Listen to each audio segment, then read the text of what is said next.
Don't you dare run.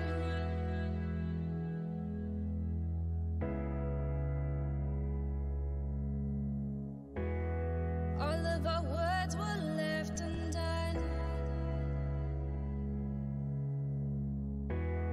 Don't run for your life, don't you dare run. You and I were meant to collide through the world, now here through your eyes. You and I were meant to collide forever. You and I were meant to collide through the world, now here through your eyes. You and I were meant to collide forever.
Brighter than all the diamonds in the sky. No turning back now, it's you and I. You and I were meant to collide through the world, now here through your eyes. You and I were meant to collide forever. You and I were meant to collide through the world, now here through your eyes. You and I were meant to collide forever.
Hey guys, what's up?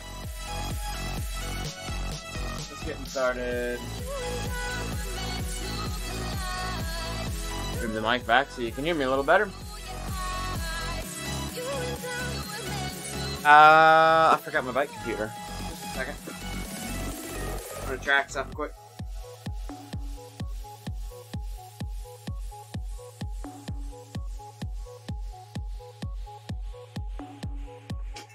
I am doing good, Westy. I'm doing good. Turn off the speakers.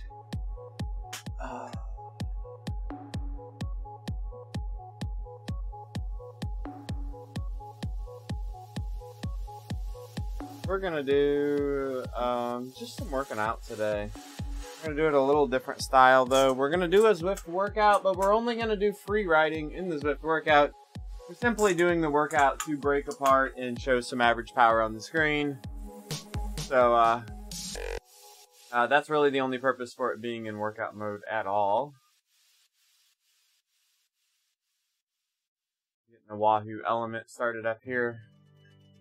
And other things set up while we're at it.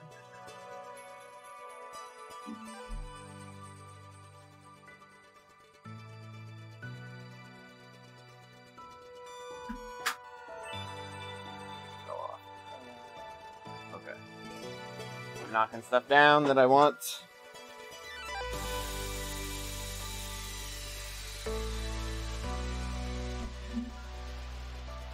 Alright. We're about done here. Stuff set up.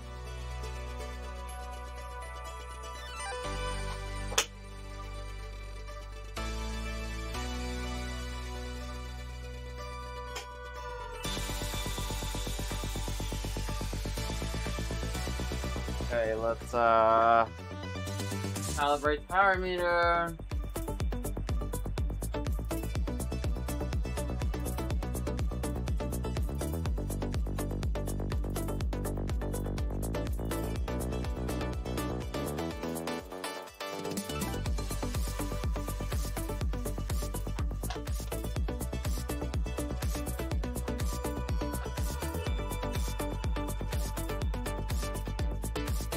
Alright. Things flipped in.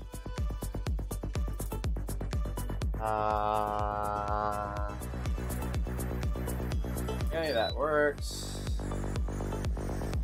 Stop.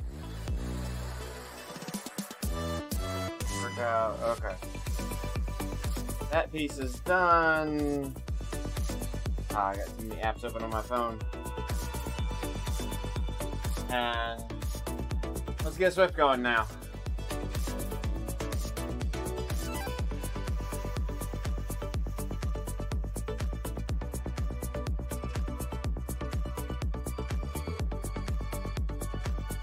It does look really good, Westy.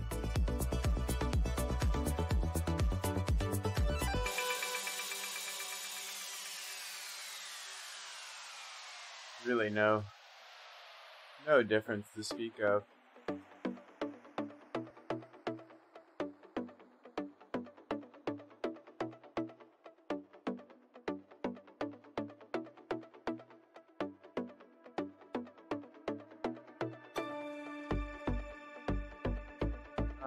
That's not what I want either. I don't want Bluetooth.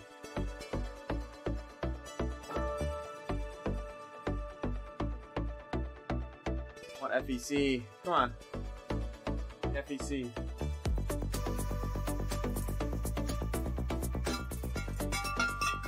And my shifter is right next to my cowbell. That's not good. I get noisy doing that.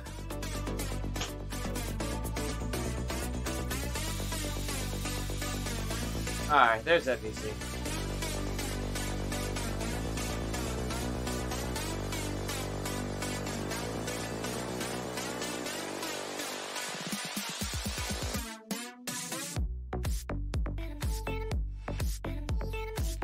Alright. Hey, Matt Jazz, what's up?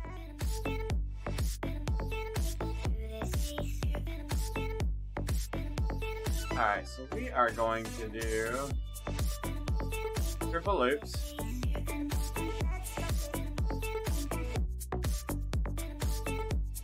Basically going to do zone 2, and we'll go a little harder on the hills. The plan.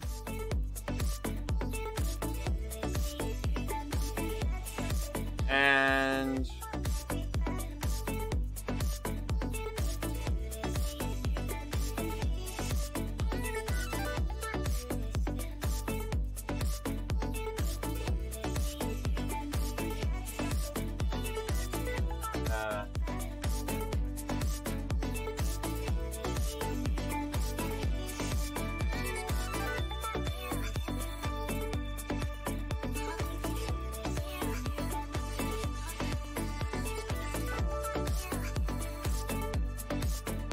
Alright.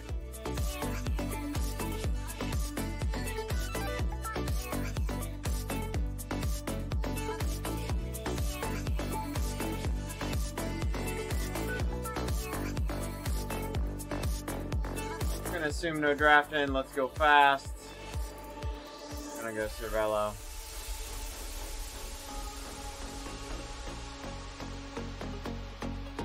What did I call this one? I called it like free ride. There we go. Alright. Here we go.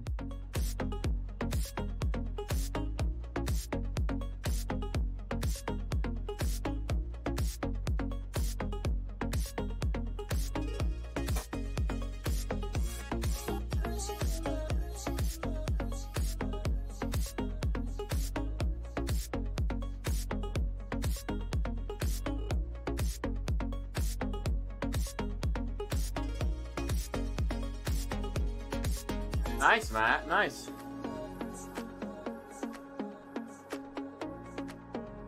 Your FTP might be a little higher than you think it is. That's what you averaged.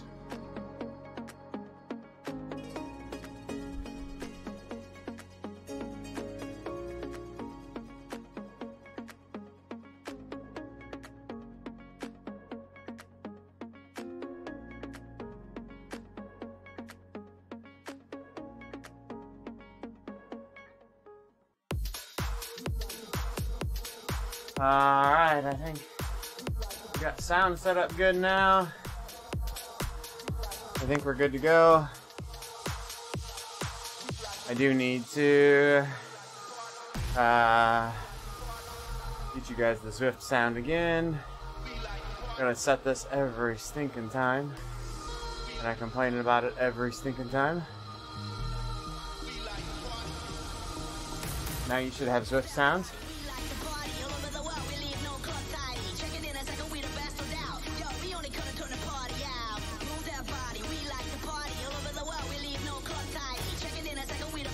Hey, Bath Salts, what's up?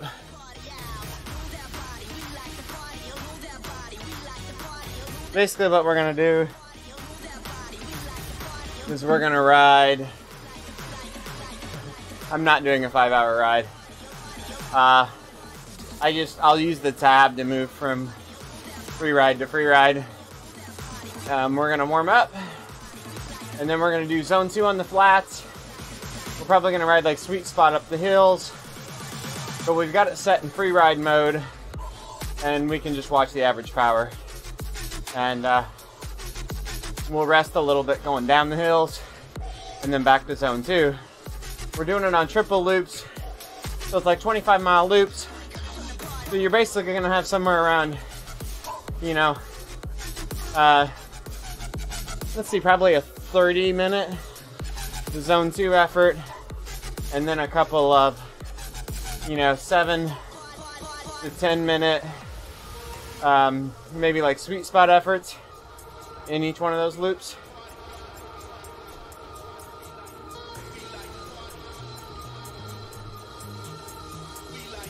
The 40-20s where it's 40 hard, 20 off, at VO2 max.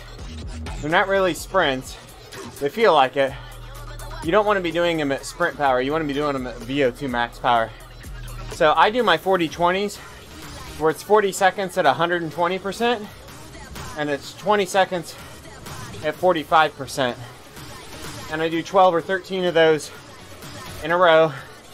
And then you have like a 3 to 5 minute break and then do another set. You do 3 of those sets. So it's a total of 24 to 30 minutes of interval. You know, 3 sets, each set's about 13 minutes apiece.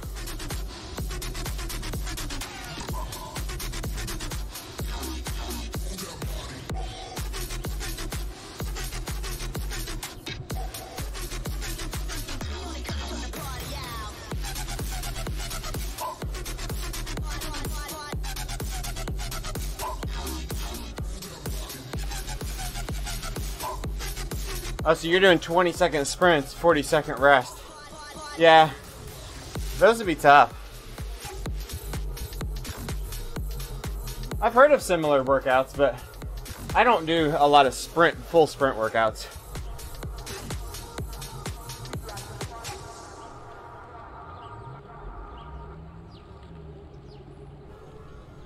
Well, this is warm up here, so I don't want to go super hard here.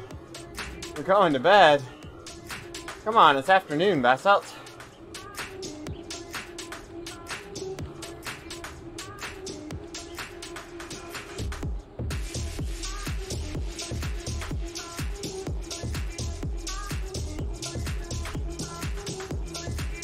Everybody see the national champs are released now?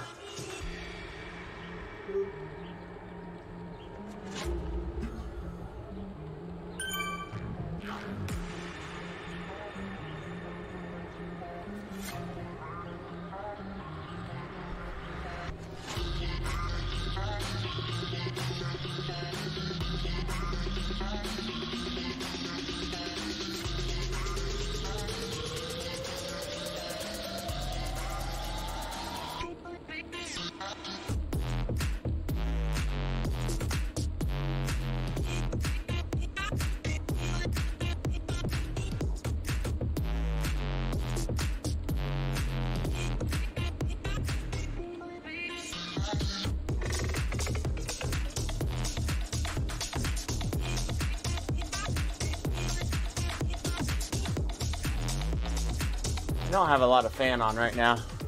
I may turn more fan on here in a bit.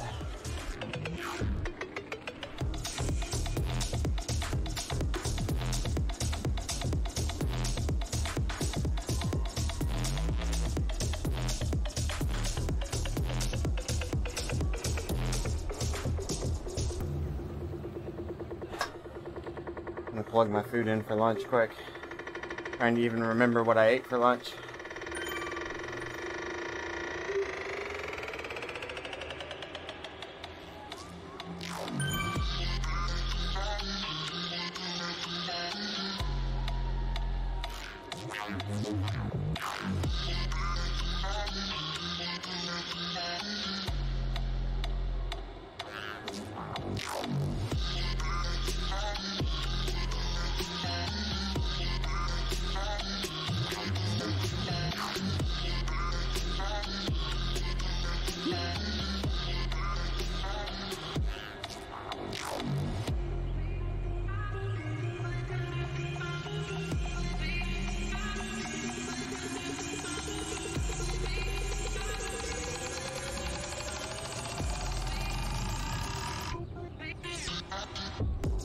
Alright. Food added. Yeah, I was struggling today what to do. I needed to mix it up. Needed to find something to motivate me to do a long ride. There's not a lot of good long ride stuff out in Zwift, so I came up with this circuit and style to maybe keep me somewhat motivated. We're doing all kicker in the game, and then we're recording the pedals here next to me. Right now the pedals average is 200, exactly what the game is, so that's good.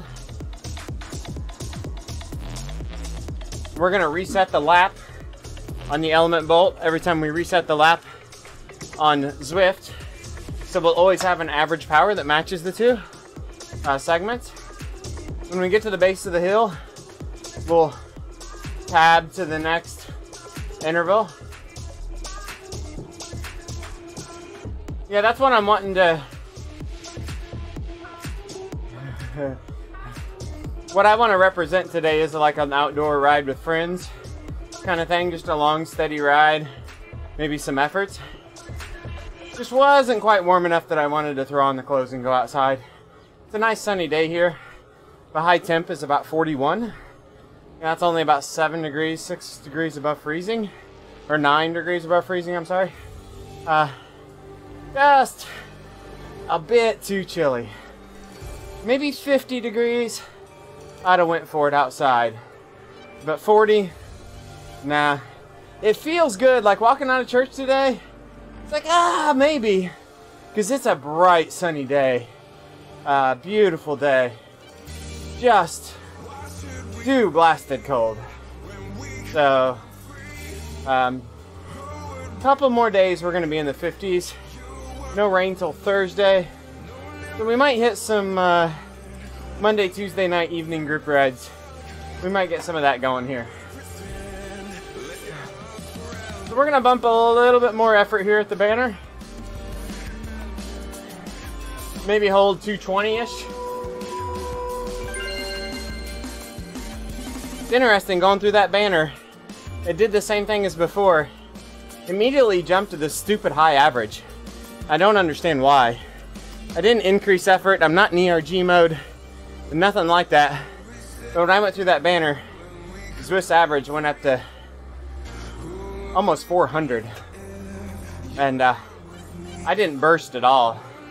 But then it settles in with this bouncing up and down. Like the first few minutes of the average, it's like at the beginning of every effort, it's really odd the way it does its averaging. I'm not sure what it is, but it's far from perfect. My Element Bolt right now is like just a rock steady, like 230 average. I'm moving it up here where it's a little easier to see.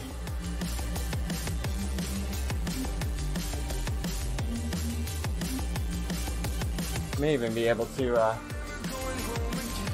if I can get something to prop it up a little bit there. That might work actually. Yeah, I can tolerate 45, but I'd like to have more.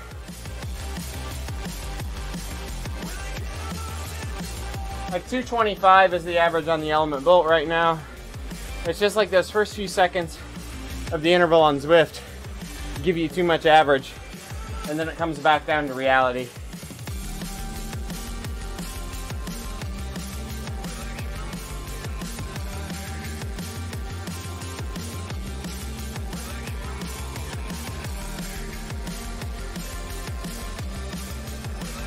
Nice smooth feeling here though.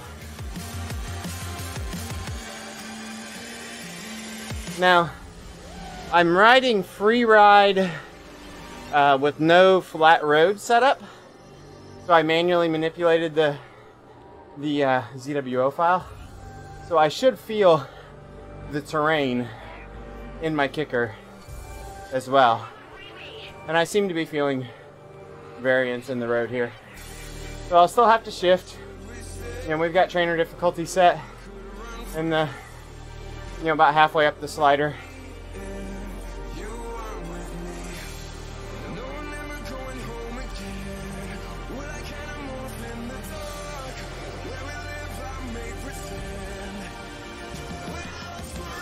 We're gonna move the fan just a little bit here, I think in a few minutes. We wanna, it's not quite hitting me in the face much.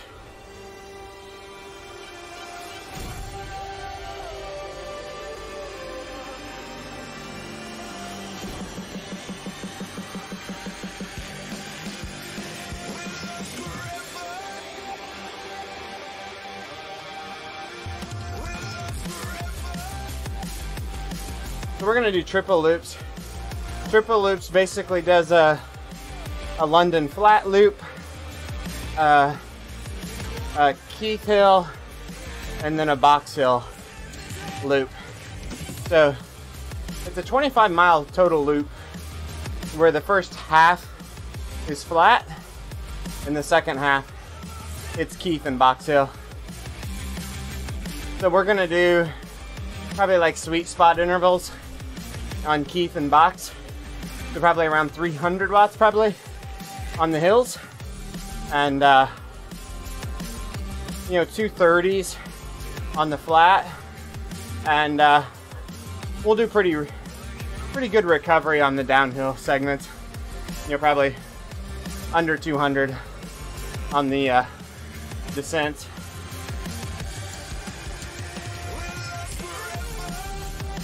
We're gonna do at least 2 laps like this, maybe 3. So 50 to 75 miles today. We'll see how the day goes. I've got 2 water bottles with calories in them. And it looks like I got 4 water bottles of straight water near me. And I got my Zwift feed bag full of granola bars and fruit snacks. So I got plenty of calories within reach. Trying to build up mileage, getting a little better for long distance right now. Okay, I'm going to turn my fan a little bit. I don't want to turn on the blower. So I want to turn up the fan a little bit.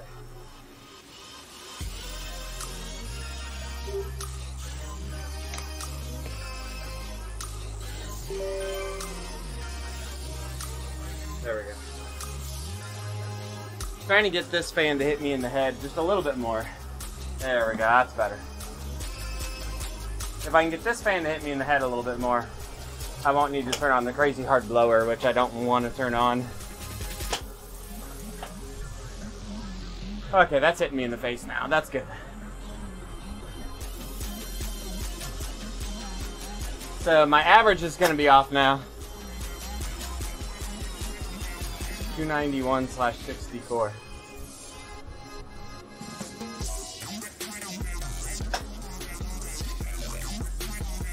What does that mean? 291/64. Elaborate. So the average power continues to calculate when you're at 0.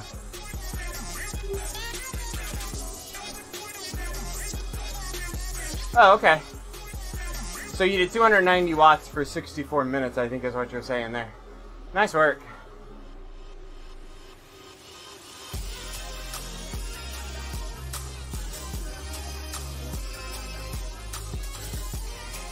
Trying to reset my sound profile a little bit.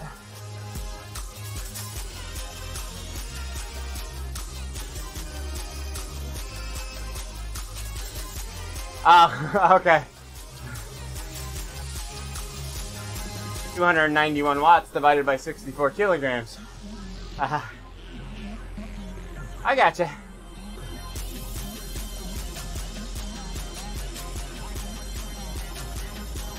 I need to get the calculator bot going, huh?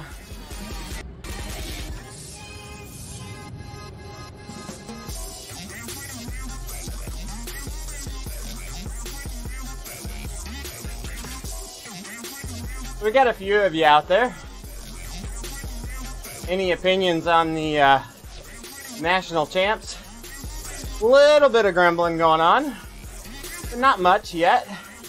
I say yet because I think it's coming. Nice job, Matt. That's killer.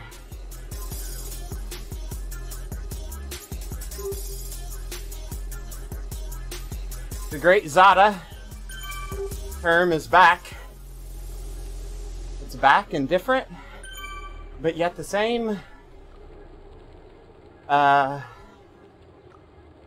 see some complaints, and then I think back to the days that I was Zada. The original complaints, I'm like, yeah, like I agree. And then I'm like, oh wait, no, I was once Zada. I got to put myself in their shoes. So I agree with the complaint for a brief moment, and then I cut him a little slack because I'm like, that used to be me. We gotta cut him a little slack. So I don't know. It's all interesting. But congrats to the national champs. There's a lot of good ones out there.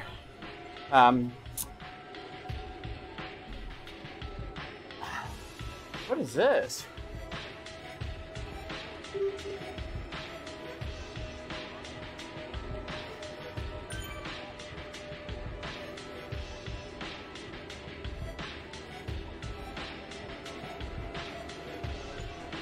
I got some bike packing chatter going.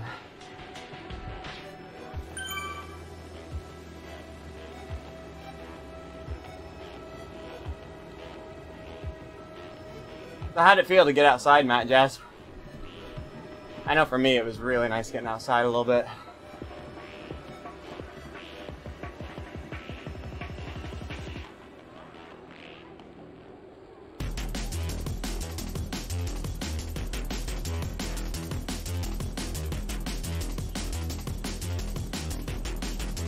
My averages are off a little bit right now because when I fixed my fan, the Zwift average was off.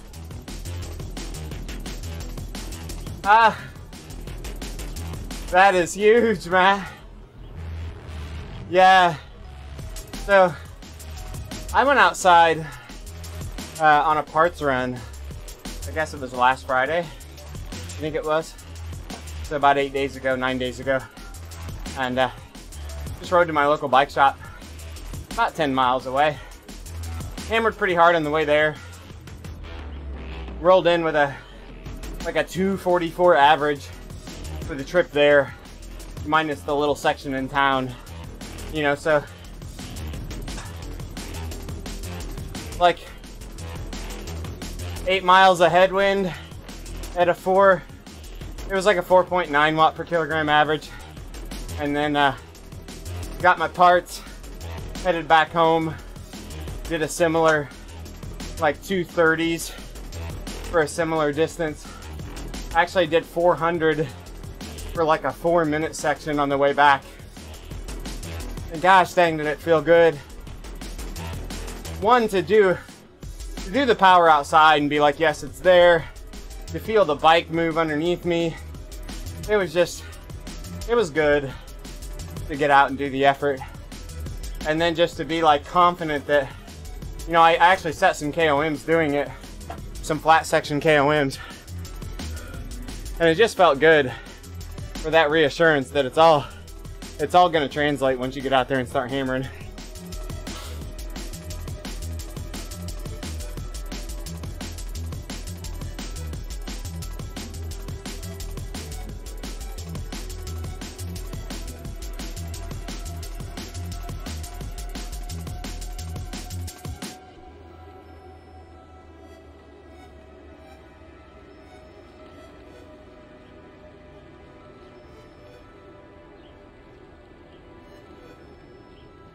Got a 234 average for this lap, which says 223 because I stopped and fixed the fan.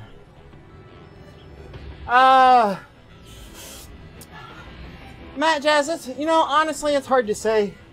There are a ton of really good ones out there right now.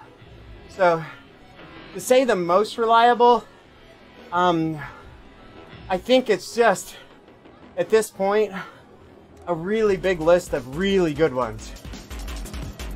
At this point, with the volume of them out there, I gotta say, if you're going crank or pedals, I haven't tested that many. So, what I own is a Stages and a B Pro pedals, dual-sided B Pro pedals. So I've got the most experience on those from a power meter perspective, and they are both very accurate at their reading. There is a discrepancy between them because the Stages only reads my left leg, but it reads my left leg very accurately. So that's why I say, first thing is dual-sided.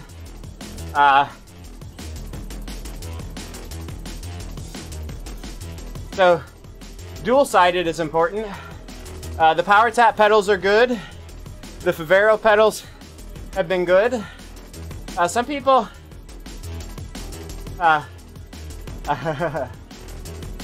Stages does get a bad rap. I've never found a Stages that doesn't report accurately, but it's accurately reporting one leg, so it's prone to being off because of leg imbalance and only reading one side. It has to make a lot of estimation. So it's usually not off more than your own body imbalance, but everyone's not perfectly symmetrical. So they're good if you understand what they're doing. Really, all the pedals now are pretty damn good. Yeah, the earlier versions of Stages are known for weak radio reception, so that is a hit on them, and I've had that issue too. The newest version of Stages, from my reading, that has improved. I've not witnessed that firsthand. And they're now doing dual-sided. But if you're doing dual-sided Stages, I think you might as well go cork or pedals. You know, dual-sided Stages is just as high priced as the rest of them. Corks are good. Not perfect. I think they're accurate when set up right, when treated right. But they have the potential to be off too. But that's true with any of them. So, you know, SRM is always touted as being the best, but I've seen some anomalies with those. Not that they ever read bad power, but they're a little quirky with setup and stuff too. So, I don't necessarily give them the gold standard any more than any of the other highly accurate ones, because I've seen them have quirks to them that are bad too. I mean, there was a known SRM bug where Zwift would basically give you double power on an SRM for the longest time. So, I don't know. There's just a long answer, right? There's a lot of good ones out there. I think 4ii is a good one. Power to Max is good. Stages is good. Your Faveros, Power Tap pedals, your Cork, Garmin Vector 3s, and they're all high quality. They're all more than sufficient. Like I said, single-sided versus dual-sided is probably the biggest difference. Go dual-sided if you can afford to. Tough not to spend the extra money to go dual-sided now, with the advantages that provides. Trying to think what else. Was the Info Cranks out there? I don't know much about them, but I've heard they're really, really good. Trying to think what else. I mean, there's a lot.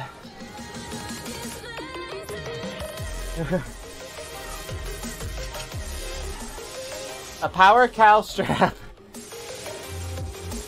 A Power Cal strap is great if you have to travel and want to ride in a hotel spin bike or something.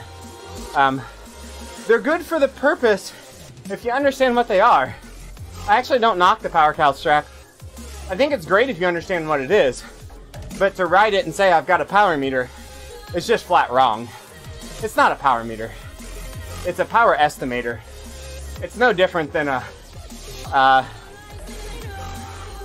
basically a power curve estimation thing.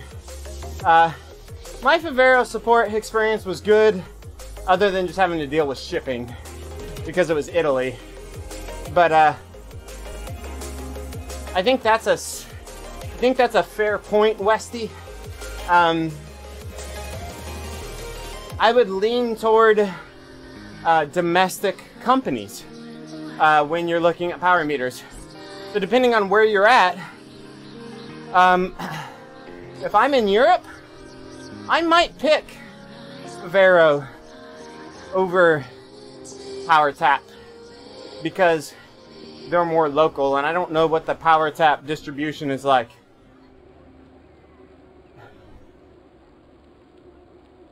I think some of that's time zone related too, Westy. Basically, like, we're getting out of bed at noon their time.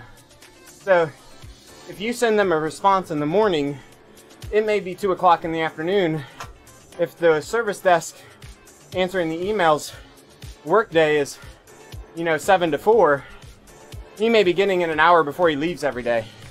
And you know how that goes. I mean, we're wrapping up our day at that point. So, yeah. But I think that even leans more toward what I'm saying is I would lean toward reputable domestic companies over reputable international companies in that space right now for that reason.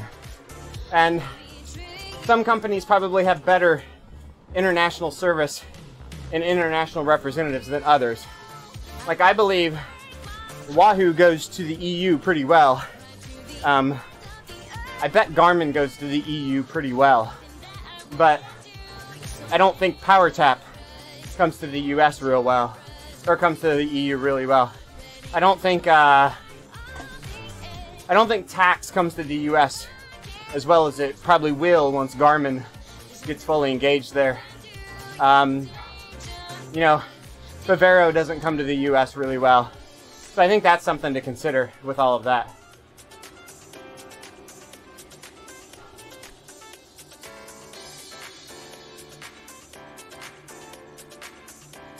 Yeah, I think PowerTap, the Ceres companies in general, PowerTap, Cyclops, man, I've heard nothing but awesome reviews from them on service. So I would say if you're in the US, it's hard to compete with that level of service. Wahoo's been known for their service. I know it's been a little hit and miss with the kicker issues. I think that's just a volume issue. They end up making it right, but sometimes they get a little bit laggy with the volume lately. Yeah, -2, Westy.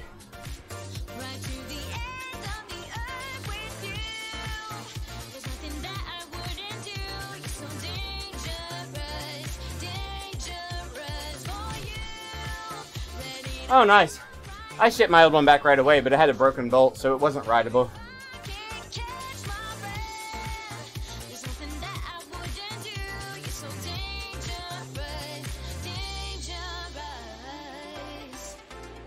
That's good to hear. Well, I appreciate that feedback.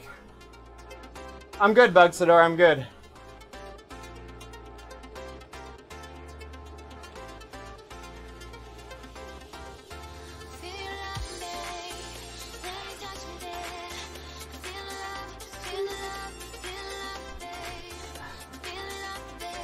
Oh man, Weedles.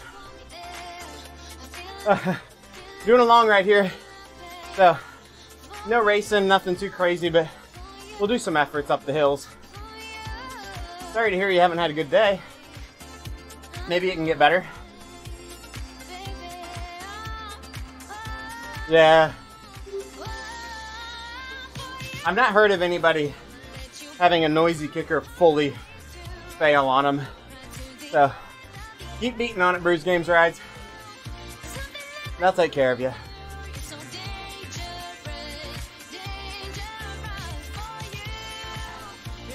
Just crappy riding, okay. Yeah, sometimes the legs aren't there.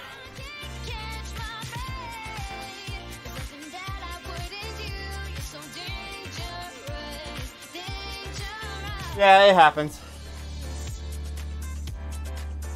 A lot of times when it happens, you gotta look back too and maybe see if you can figure out why. To build the knowledge bank a little bit. Oh, nice. 1450 TSS week. That's big.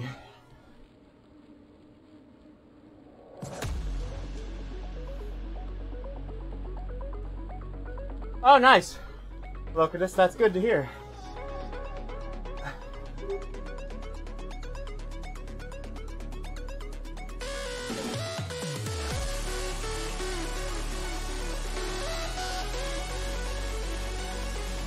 So Westy learned an amazing thing this week. I could relate it to something very similar.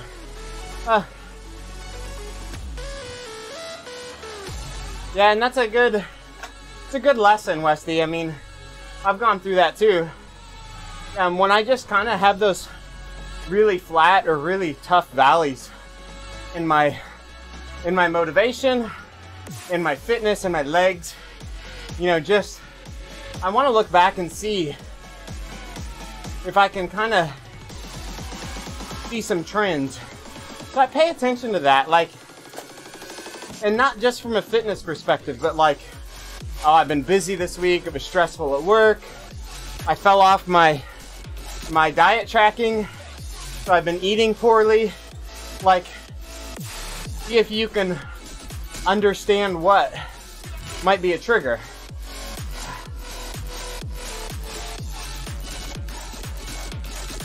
Yeah, Weebles, that may be it.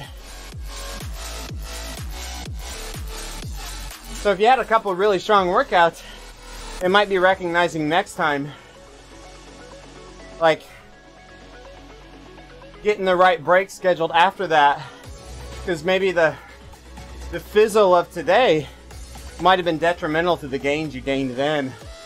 So next time you recognize those days and can react accordingly a little better after. The biggest thing is even if it's not a physiological thing today, it might be a mental thing. Next time, you'll be prepared to be flat on the weekend after that. And when it happens, you know why it is, you know you had a good week, and you know last time you bounced back from it really well. So you'll go through this valley less mentally impacted because you recognize it. It's all about knowledge and trusting the process. Oh, there's been times, and a lot of times it's not my legs, it's my mind. I just don't have, like, my legs could do the zone 2. I just can't get motivated to do it.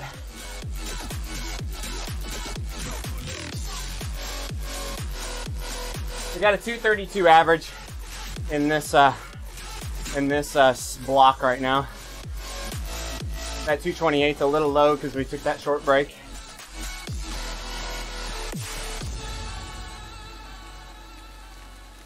We're gonna take this up to the base of the climb here.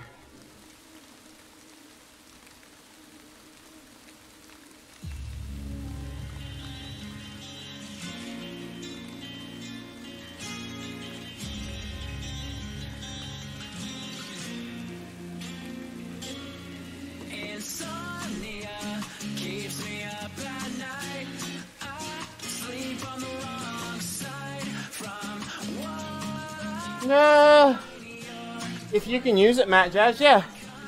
I didn't know they offered that, actually. Are they replacing the pod on your Gen 1, or is it a new? Yeah, so I'm doing the triple loops segment. So I'm gonna ride zone 2 on the flats. On the KOM segments, I'm gonna ride sweet spot, and on the downhills, I'll rest. So we've got all these free ride segments set up just so we can see the average power in each one of those segments while I'm riding them. The free ride's set up in full simulation mode, so I'm feeling the hills and all that stuff. So we're just gonna kind of ride the course here, and do sweet spot on the hills and zone 2 between them, basically.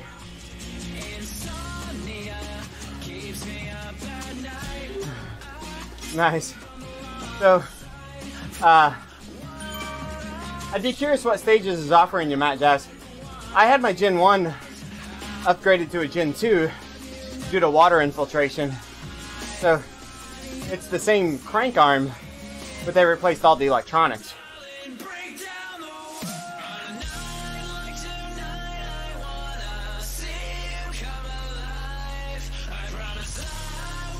Hey Charlie, what's up? Okay, so they're giving you a new one.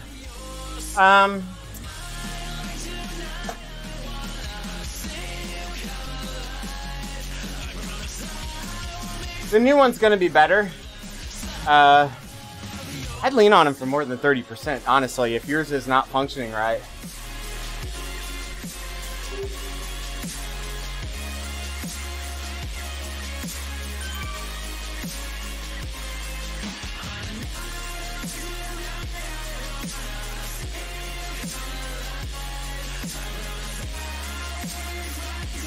Is it bad from a calibration perspective, Westy? Or power drops, or it's high? And even when you do the left-right balance compensation, like the P1s, I think you can look at left power only in the DC Rainmaker tool. See if the left only matches up.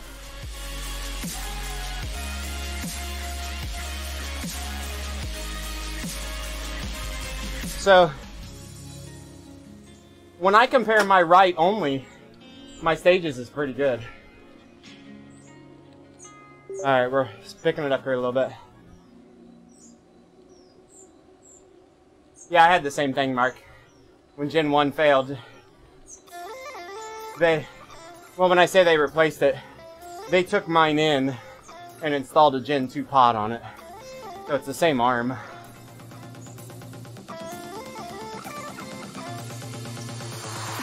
If I had problems with mine, I'd trade up right now, because I want a shorter crank arm.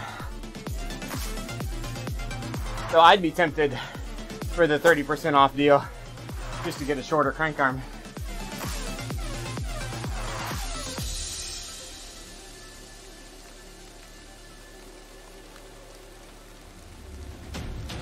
I'm gonna go smaller than that. I'm hoping Stages goes to 160 on the 105s actually. 105 you can get a 160 arm now. I run 160s on my time trial bike. I'd like to do 165 or 160 on my cross bike, but I need a power meter to work with them.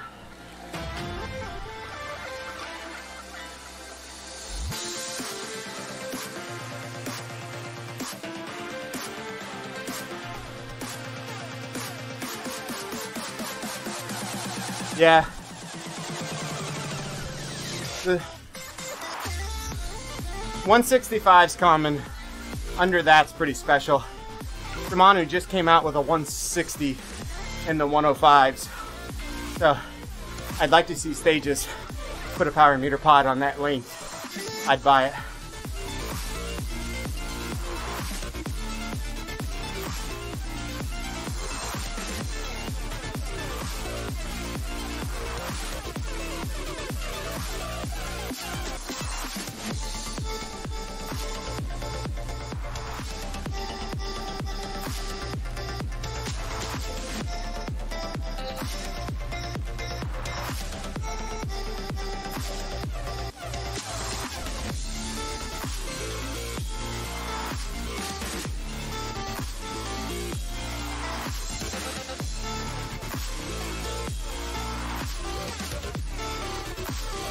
Actually doesn't feel too bad.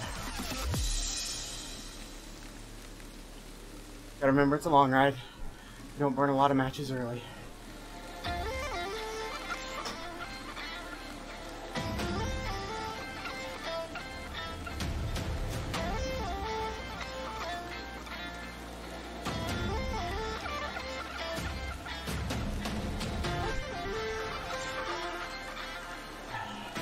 Check your spelling.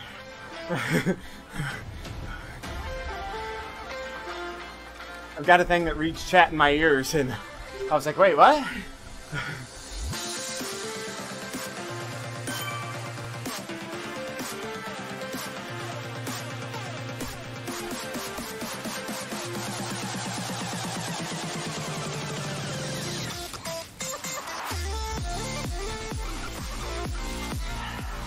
We need people come out with some shorter cranks. I've got some new old stock Vision Metron cranks that I found on eBay. They're good carbon cranks from Vision from about 5 years ago that they made down to 160s. So that's what's on my TT bike right now. They're good aero carbon cranks. Have a little bit older vintage that are 160.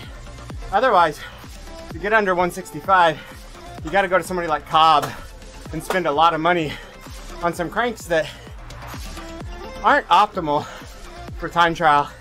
They're not aero, they're not light.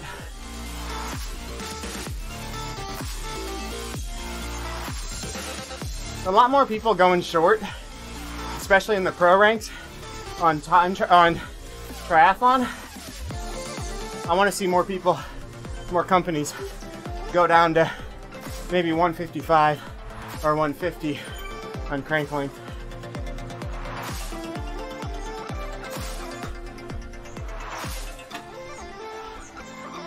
I do. I'll turn it on for a minute.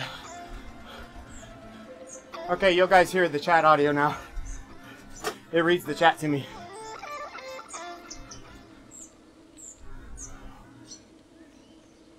Gunnar didn't want to build her bike because they thought her toe would overlap the front wheel. Baby shark. Baby shark do do do do. There you go.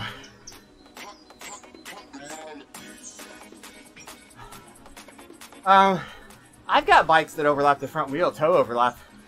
Look at this. My cross bike does that until I put a new fork on it.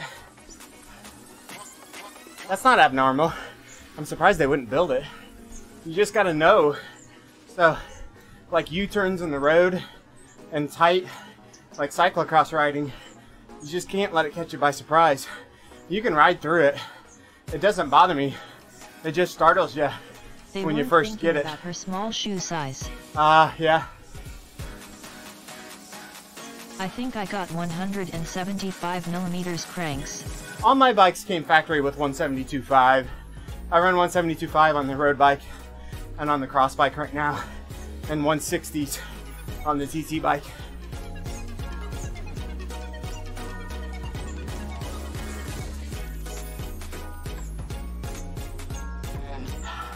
Pedals average 318, kicker average 319.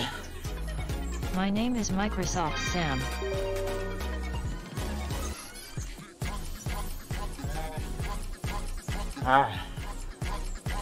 New effort for the downhill.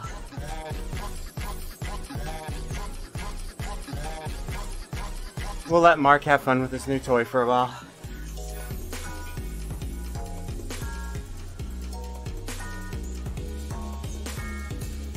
LOL. I used to have it read the poster's name too, but it butchers some of the names so bad, it was too distracting. This is actually why, guys, you'll find I get a little disoriented listening and talking at the same time. So which Stages power meter do you recommend with 30% off price? W_E_S. I was wondering how it would say Kramnim. Kramnim. Matt Jazz, what do you have for a crank now? I think that's the first question, is do you want to replace a crank or just a new arm? So what's the bike got on it now? I'd say no strong reason to change the whole damn crankset unless you got a good reason to change arm length or upgrade or something like that. You know, I ran a Stages rival crank arm on a red crank and a S9000 carbon crank and on a force crank. I mean, the left crank arm was way inferior to the rest of the crank. It was technically actually like out of balance. Rolling Shimano 105 with Stages Ultegra PM. Yeah, so honestly, Matt Jazz, I don't even see a reason to buy an Ultegra power meter. I mean, you're saving a few grams on Ultegra crank arm over a 105. I'd make it match. So if you don't want to spend a ton of money, I'd just buy a 105 of the same length to replace it with. My SRAM setup was funny because my left crank arm would always be down on an idle bike because the left crank arm was heavier. Because the right crank arms were all carbon and the left one was a alloy rival crank. Because my Stages is GXP, it's before they came out with the carbon ones for Stages.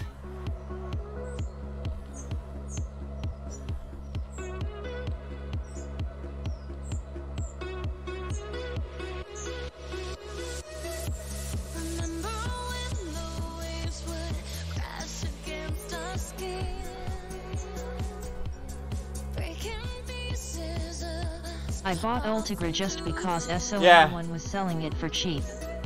I didn't even know difference in weight.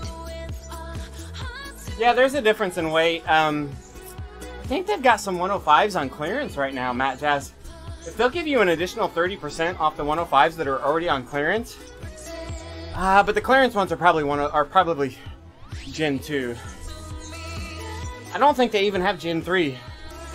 Go look what they've got out there. I know, like, they're kind of in between 105 models right now, but I don't know if that's because Shimano updated the 105 line, or if it's because they're going from Gen 2 and Gen 3 pods. But if there is a clearance style 105 that's got a Gen 3 pod, I'd scoop that up with 30% off, because I think you can get them for like 350 or 400 bucks. 30% off. You should get them under 300, brand new.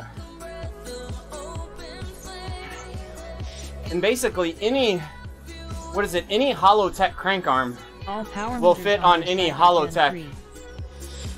3. Okay, even in the clearance section, Matt Jazz? Then I would go 105. Look for 105 in the clearance section and see if they'll give you 30% off of those.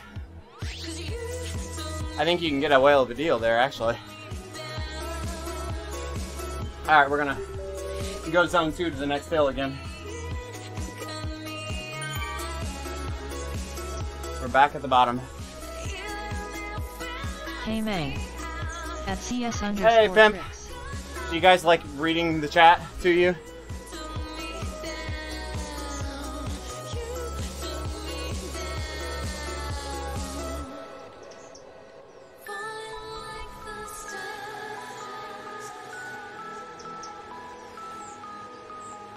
Yeah, I get a kick out of it.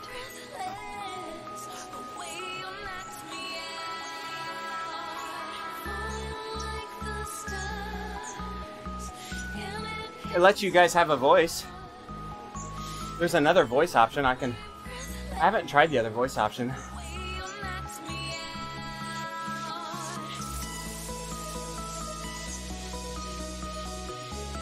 It is kinda silly. Perfect timing. That's the other voice. Where can I see clearance section? I think if you go to their online store, there's a clearance section.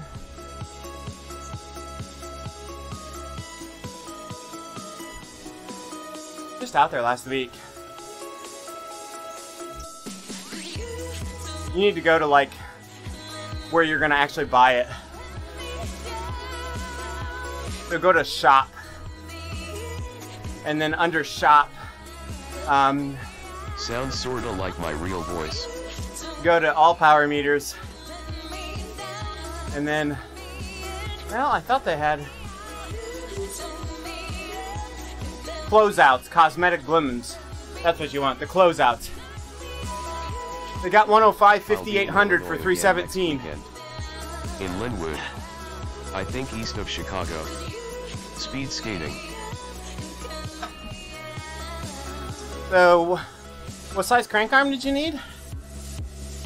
We got 170, 172.5, and 175s for 317 in their closeout section. Got 175. The first option in their closeout section.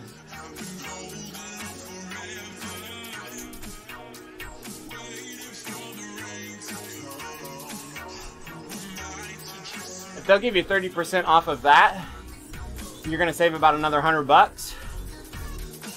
You probably get it delivered for $250 brand new with a factory warranty. I might scoop that up.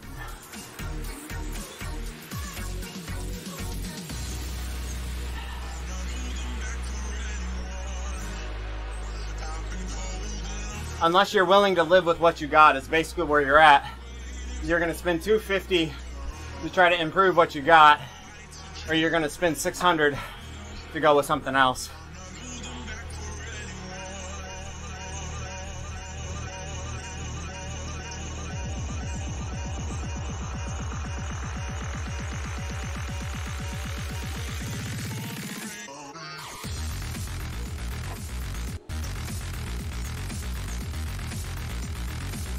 Gotta make sure I keep getting drinks and stuff.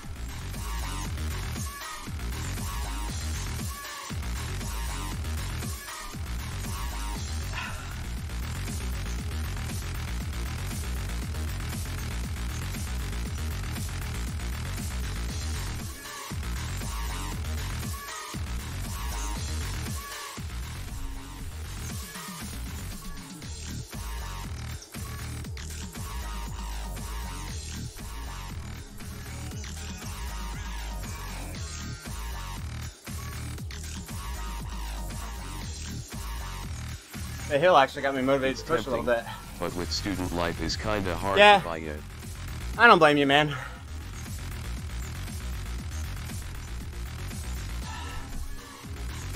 If you know the issue, like, you can still look down and kind of see what you're doing outside. I know it's not perfect, but if you've got a good indoor option, it might be worth just holding on to it for now. Alright. I forget I don't actually get to do a KOM here.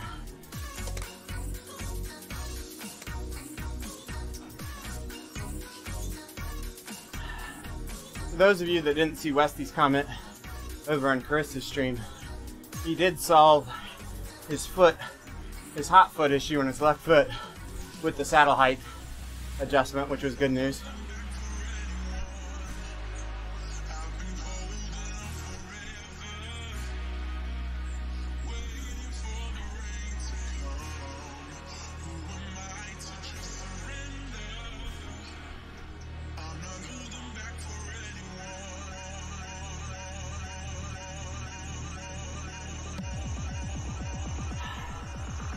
Lower. Higher or lower? So he had raised the saddle to compensate for the higher stack height of the new pedals and was having some hot foot issues on the left side. So he lowered it, I'm assuming about halfway the amount that he raised it. So I think he raised it 3.5 millimeters. I'm guessing he dropped it about 1.5. So still higher than what it was before, but not fully compensating for the advertised stack height.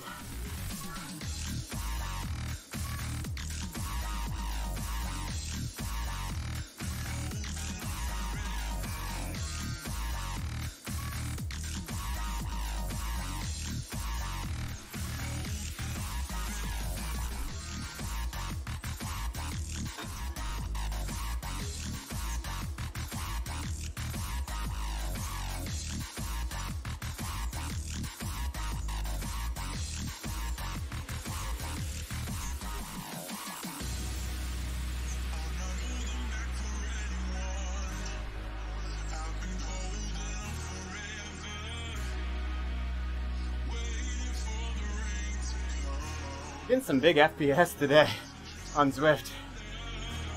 Up in the 120s.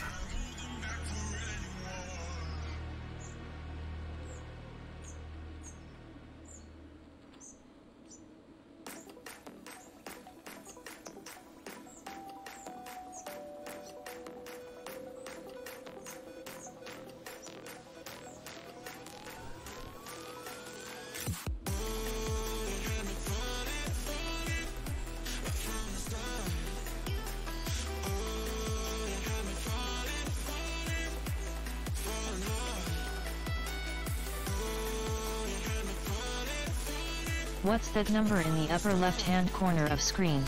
Frames per second in my game. How fast the game's refreshing my monitor.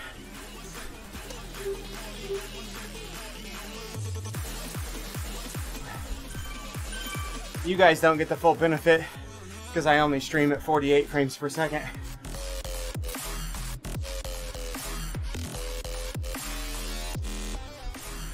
Any recommendation for getting fitted for a good saddle? It's not that big problem, but it's painful to watch when I take come from a guy with 2/3 of my real power on Strava segment. Yeah, Matt Jazz for sure. Look at this. Okay. First thing to look at is a local bike shop. Do they have like a trial program where you can test saddles. Saddles are really custom to people. Dottie is having an issue with hers. You either got to be willing to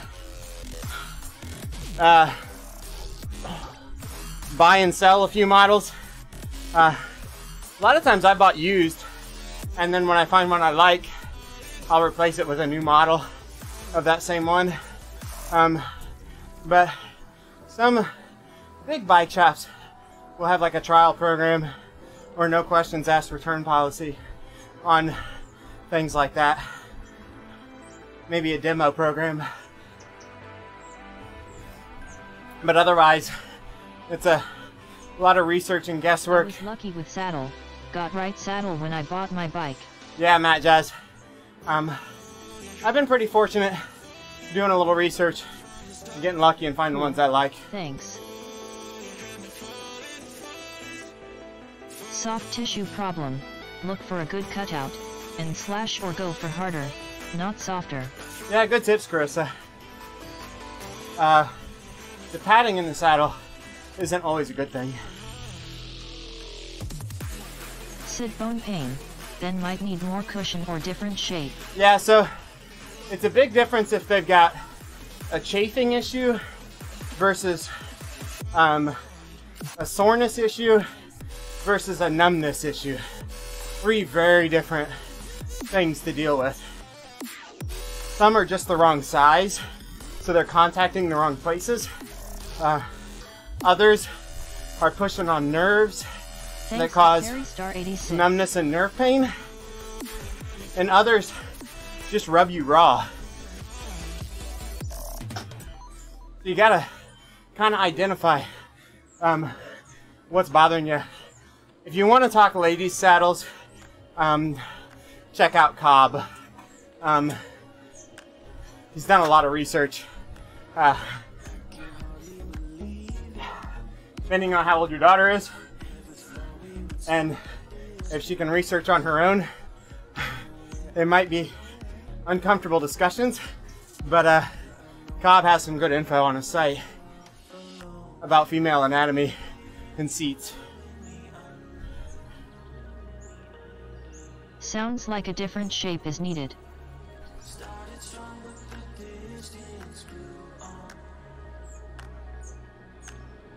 I just wanna be me.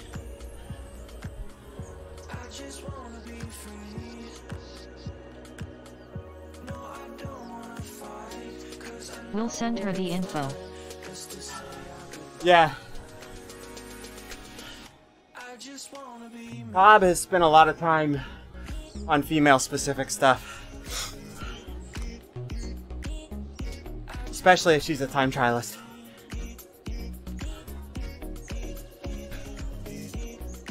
But I think it plays in all the cycling arenas. Never thought we would face this. Looking back, how could we ever know? Don't know where we're going. I know that we're better off alone. Feel the weight and it's pulling me under.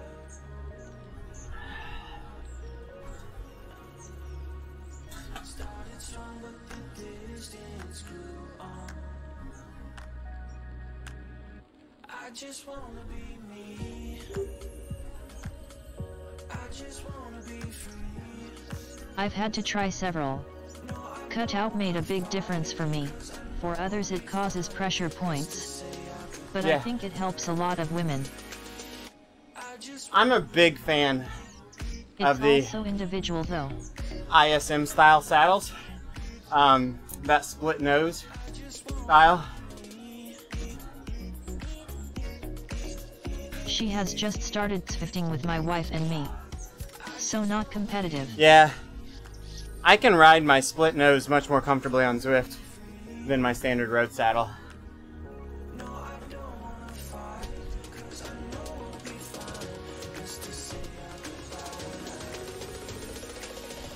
I just wanna be me.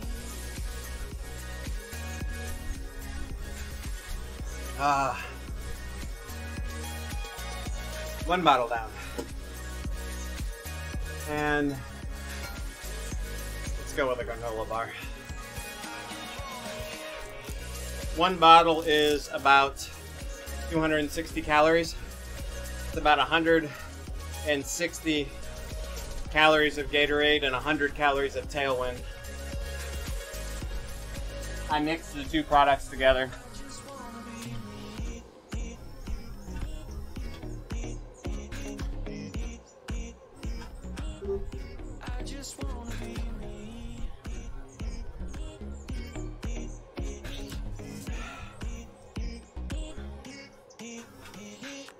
Wow, long ride today. I'm not doing the full time that's listed up there. We're skipping forward. We're just got a bunch of free ride segments in here so we can get average power out of them. So we're either halfway or a third of the way done right now. Haven't decided yet.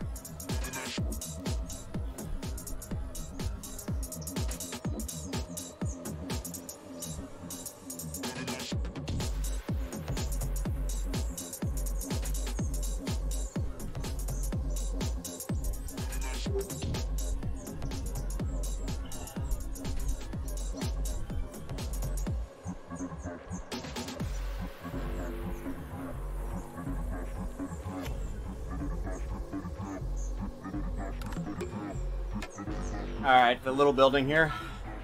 We're gonna go to the next segment.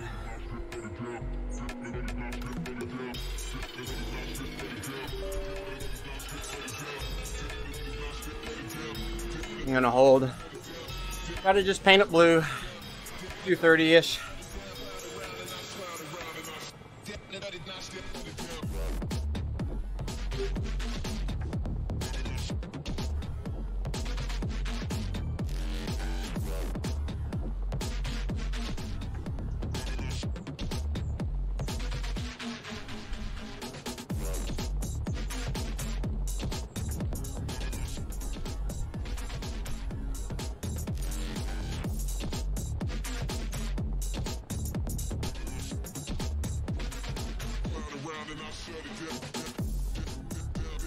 Bumping up my gate just a little bit.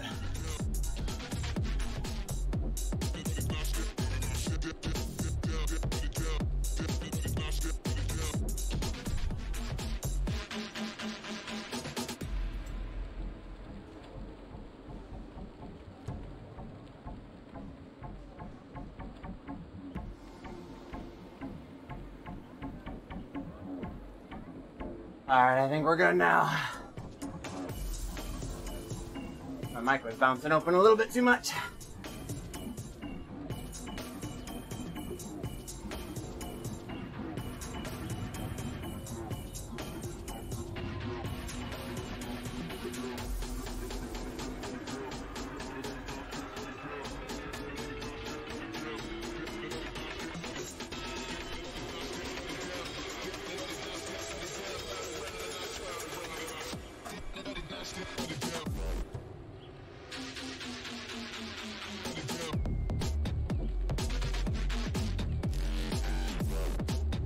I don't feel too bad for an hour in.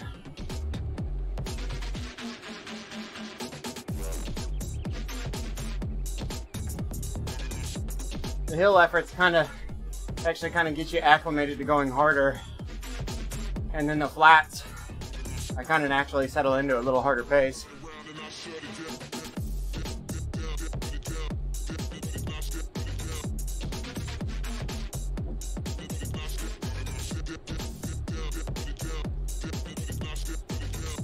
Got the old bad boy PT bike going for me.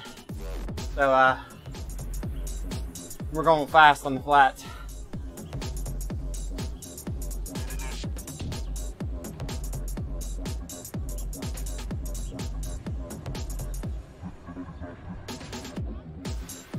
Hey Zach, what's up, buddy? How's it going? I'm good, I'm good. Thanks for the follow. That's Ben. Thanks, man. I appreciate it.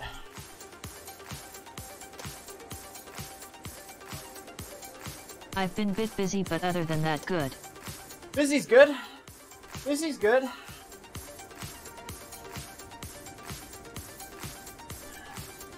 I hope you got enough time to ride the bike every once in a while. Haven't seen you in a while.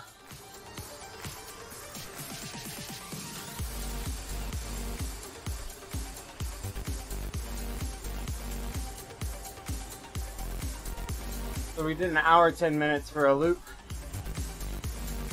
So at about 2:20, we'll have 50 miles in maybe.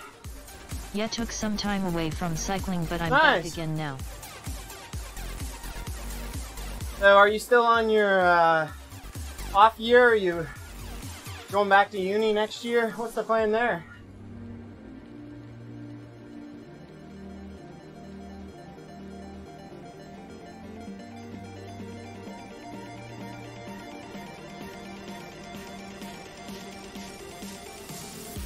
Probably find a part-time job and work up from there. Oh, nice, yeah. Well, good luck, man. I hope you find something you love.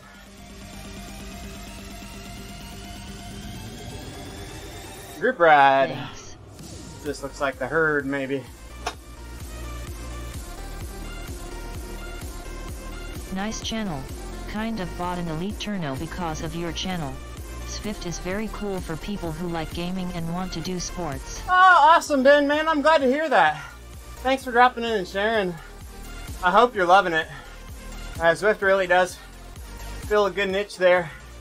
There's a lot of Nice. different things about Zwift in the online cycling that gets different people interested for different reasons.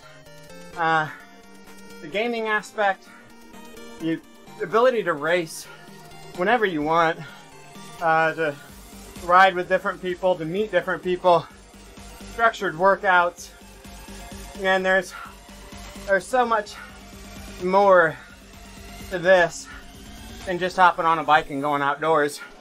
Now, there's some things that just can't replace hopping on a bike and going outdoors, but there's a lot of things that this offers that your local cycling scene cannot.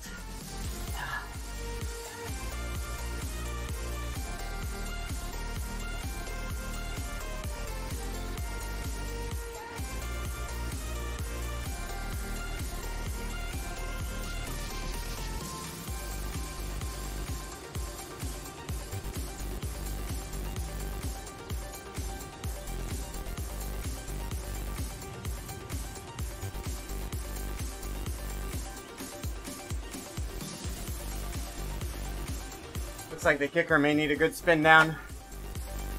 I haven't spun it down since the last Kiss Super League race. For this interval right now, the kicker is about, and I say it needs a spin down, it's 5 watts high at 250. That's 2%. That's nothing. That's 5 watts higher average LOL. than my pedals.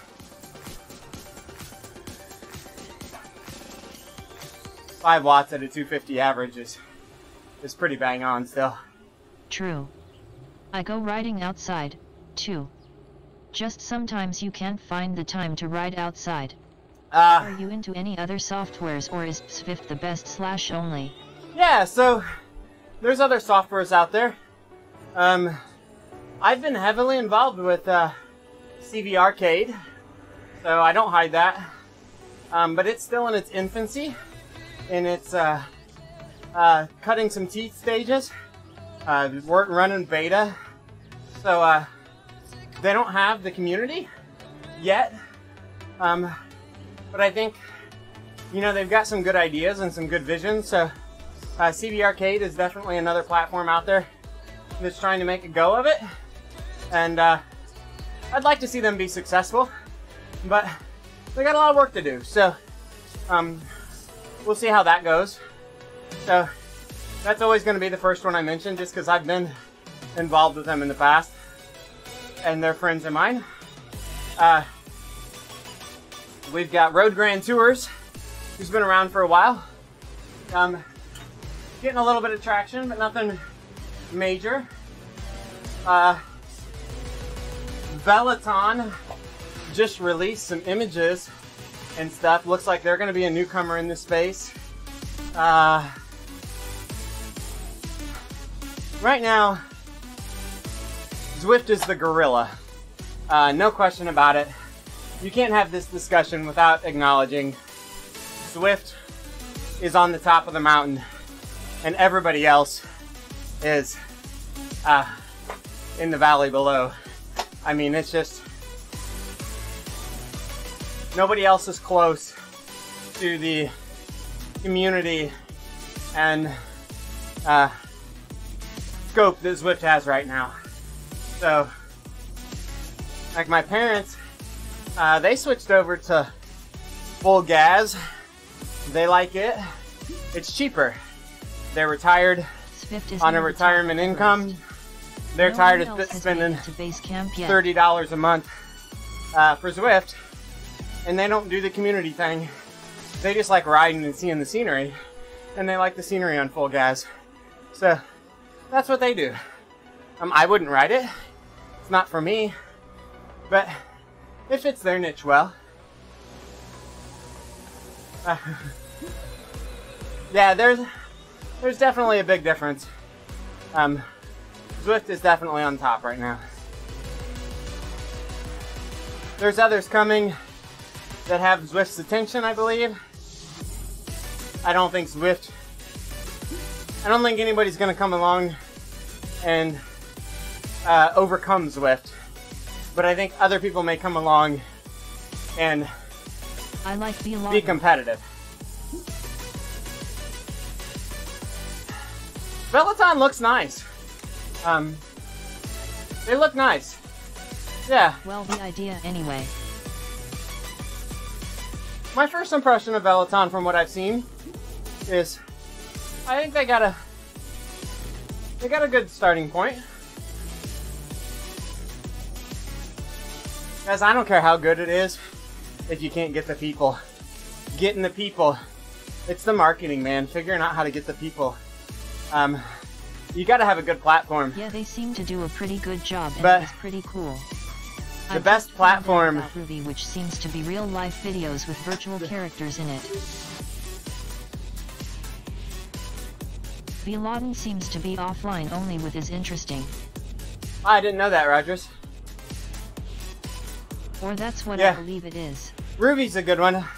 I know a lot of people that do like the Ruby and some of those because they want to ride like people that are training for an Ironman. They want to ride the course that they're going to race on.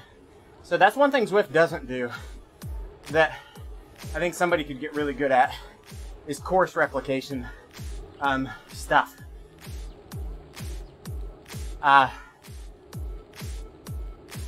But no matter what platform it is, no matter how fantastic it is, they're not going to get the community without good marketing. And that's going to be a critical point to anybody getting competitive right now.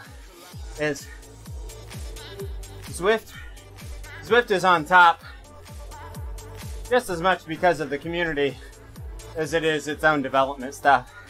Don't get me wrong, they've done a lot of great development, and I don't want to diminish that, but it's the people that make it so much better than just the spectacle or the software capabilities.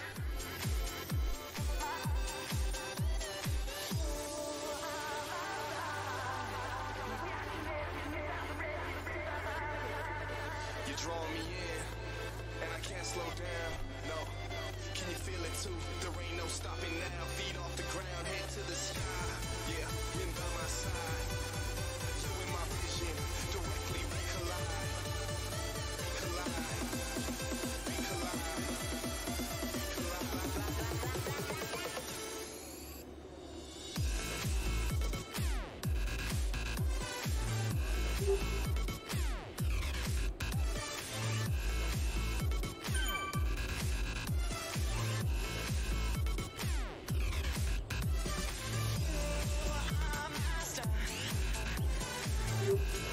Getting lots of ride-ons, man. I love it. Keep them coming.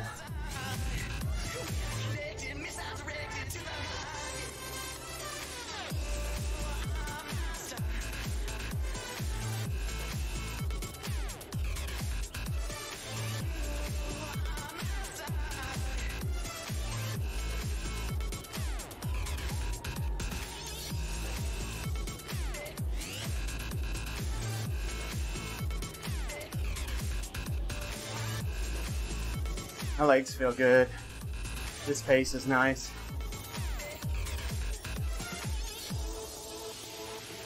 I don't have full fans going, so I gotta be careful of hydration here.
Anybody getting a lot of outdoor riding in yet?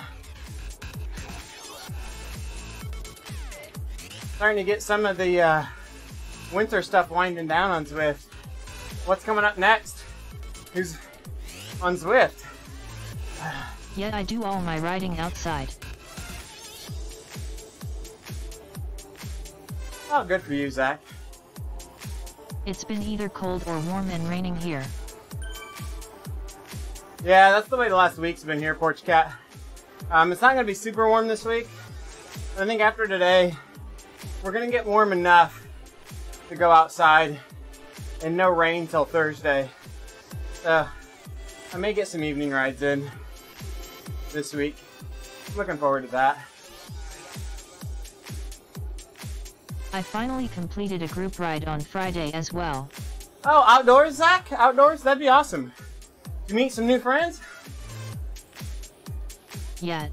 It's great to get some local outdoor riding buddies. I got some awesome guys around here I ride with. Normal shop ride, okay? Normal Good place shop to meet ride. people, though. Good place to meet people.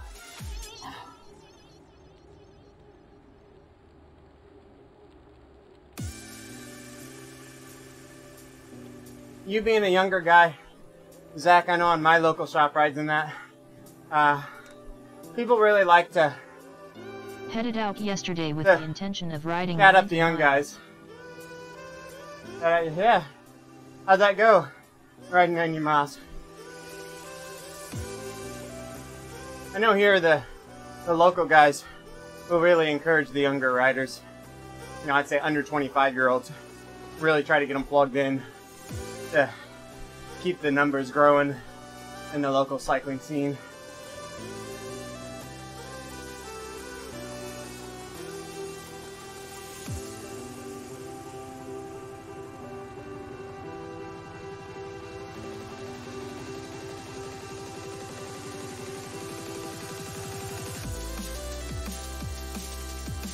Winter Road crud intervened at 10 miles with a flat rear tire.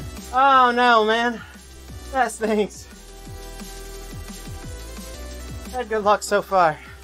Got new tires on the cross bike. I'll give you guys a little video of it here at the end of the stream. Got some big fatties on there. 10 miles outside this year. Oh, nice, Matt Jazz. That's a lot. Got some fatty tires on the cross bike now for gravel. Got the front rack and the basket mounted on it now. He's ready for some do-it-all cycling now.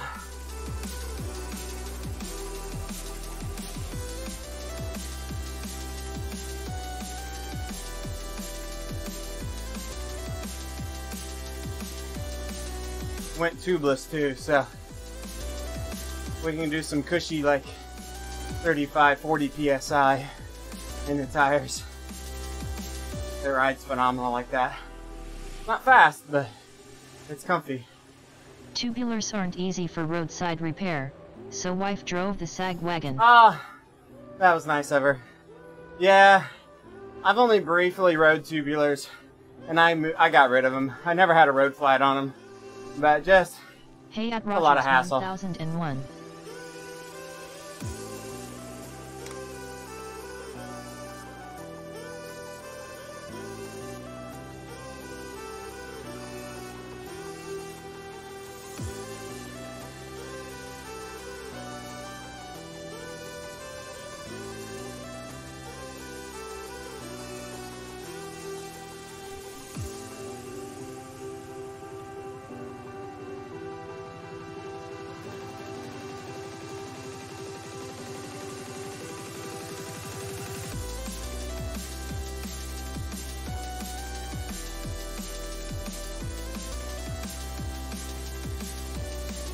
Going tubeless on the rouvette I'm building. Yeah, I haven't done road tubeless yet. These are Tubeless are cyclocross only lighter than tubeless. clincher wheel.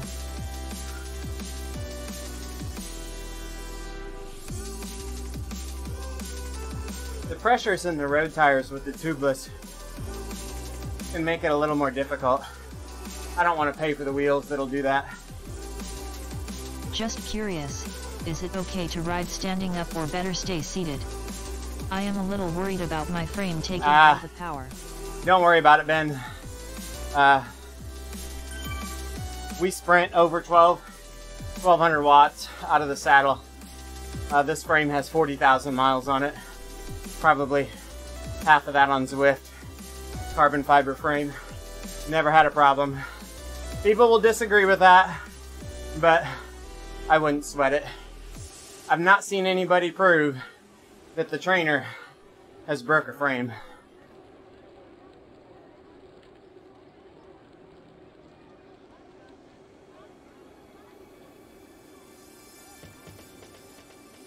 Hi at Carry Star 86.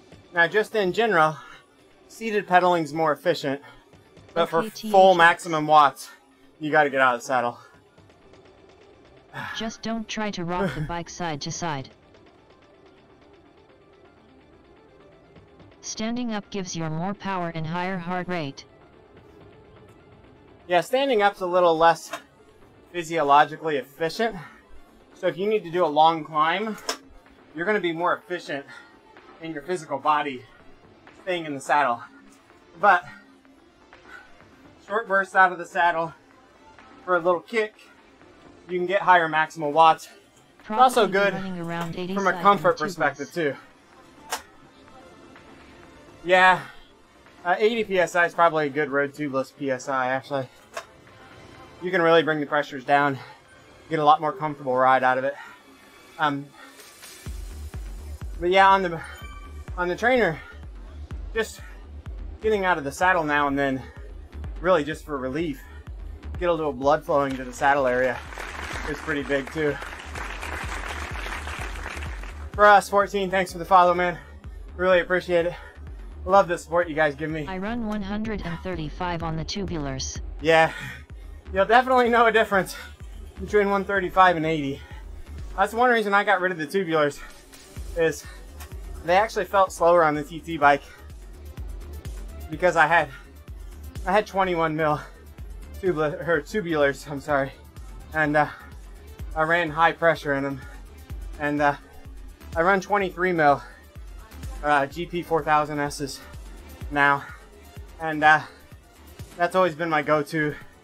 Run them around 100 psi, and they take a lot of the road buzz out of the ride on the TT bike compared to what the tubulars had. They feel faster. I don't know, it's hard to tell. They're definitely more comfortable for me though, over the tubulars. The tubulars were really the only advantage they had was lightweight. They didn't seem to have any other advantage on my bike. I would actually run 25s or maybe even bigger on the TT bike if my frame could handle it. I think I could run a 25 on the front, but a 25 on the back almost rubs with a perfectly true wheel. If I broke a spoke or something, well, it's actually I run a disc when I compete, so I could probably put a 25 on the disc. But if you don't get the wheel in perfect and you get any shift in the rear wheel, it'll rub. That could be the hubs being better. Yeah. I had what were they? Easton 90 millimeter or 88 mil tubulars, and I've got an older set of Zip 808 disc now, the old alloy brake track style Zip 808 disc clinchers, and the 808 disc clinchers feel better, a lot better than the Easton 88 millimeter deep dish ones. Before the Eastons, I ran a Chinese carbon 60 mil front and a box wheel in the back with an aero jacket cover. I won 2 of my state titles with a Chinese carbon front clincher and a old cheap Mavic wheel on the back with a disc cover on it.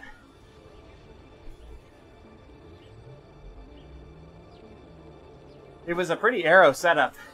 It was just heavy. But I live in flatlands, so the weight didn't really matter.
Guy behind me is on a TT bike doing more power than me, or at least doing more watts per kilogram, and I'm faster because I think I'm on a better bike.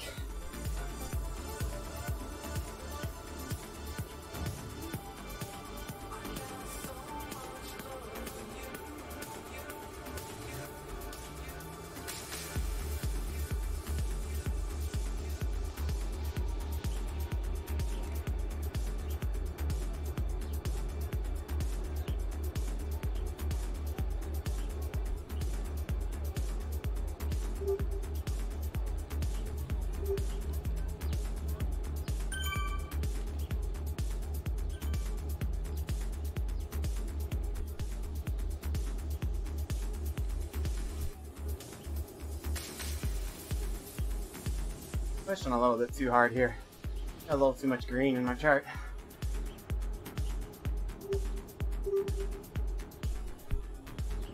Keeping in the blue.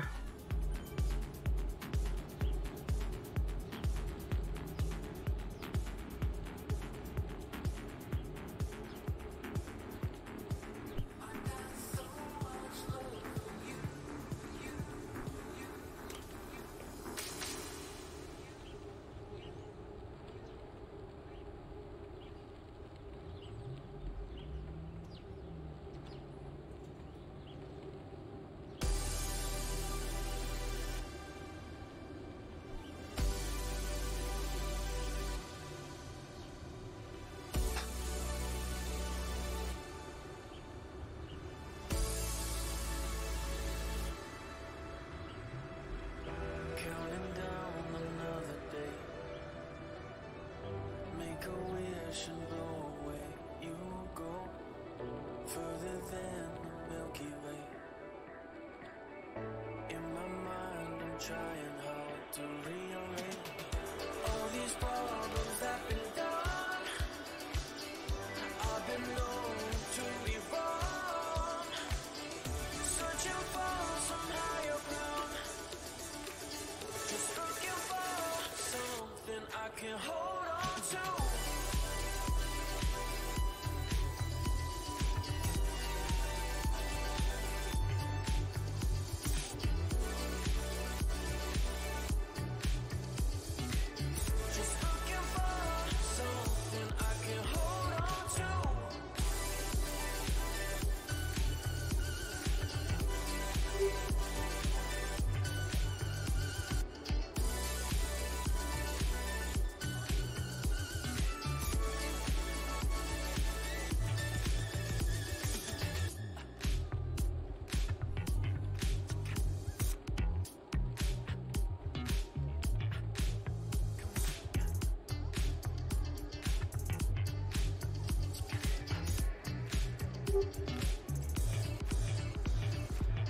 I've got an angel on my side and the devil on the other side. I'm trying hard but gonna win. Alright, we're getting close to having to go harder for a little bit. I was worried we wouldn't have enough interval here to get back around. I think we'll be alright. We got 14 I minutes have left on velocity this. race hubs on the tubulars. Switching to Chris Kings on the new wheels. Oh nice, you building them yourself? I'm wanting to build a set of wheels for the cyclocross bike. I enjoy wheel building. I've relaced a few now, and I'm ready to build some. We're probably going to build some true tubeless setup for the cross bike. What I'm running tubeless on now is actually not a tubeless rim. I taped it and bought tubeless tires, and it's working. Probably not race-worthy tubeless. I think I'd roll a bead in a race, but for gravel riding, it's perfect. I've completely burned out a whole set of tires on it without burping a tire on gravel.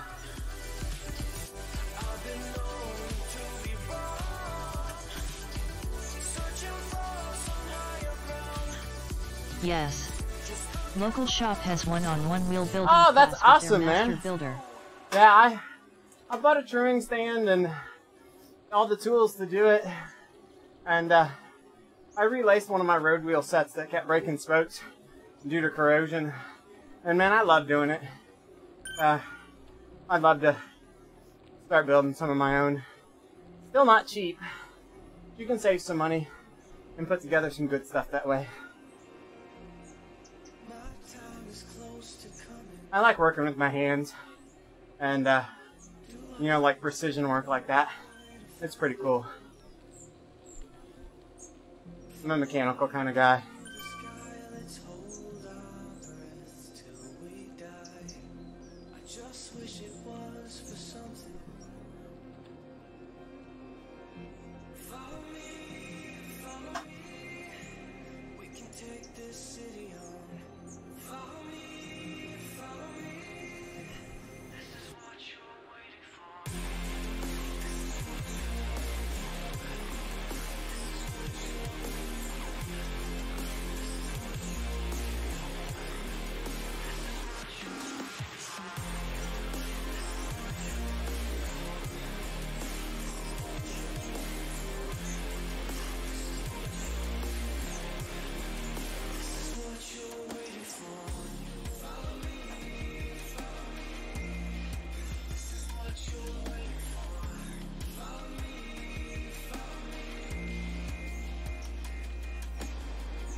I guess I'm supposed to be saving it for the actual KOM, right? His name is Bill Mold. Former MIT professor. Has I published a recognize few that things name. on bicycle wheel theory Yeah. and building. I recognize that name. Not John's dad, is it? I'm kidding.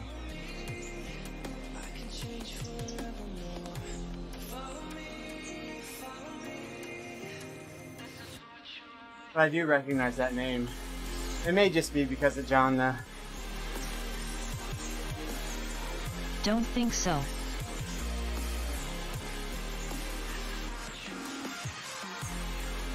We're gonna get back up over to 1,000,000 drops here by the end of this ride.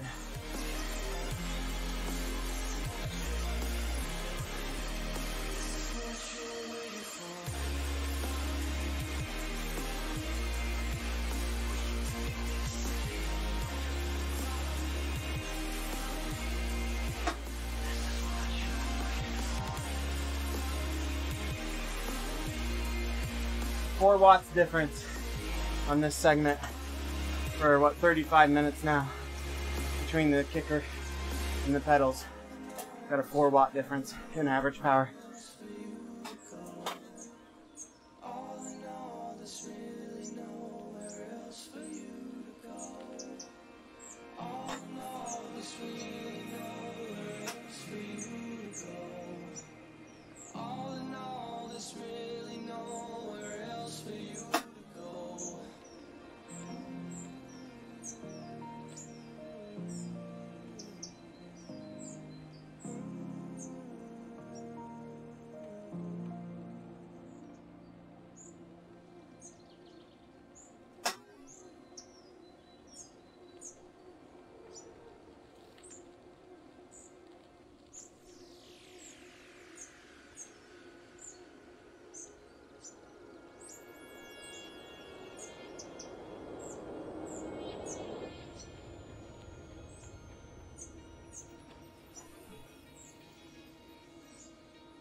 What's real difference between GPX and fit file?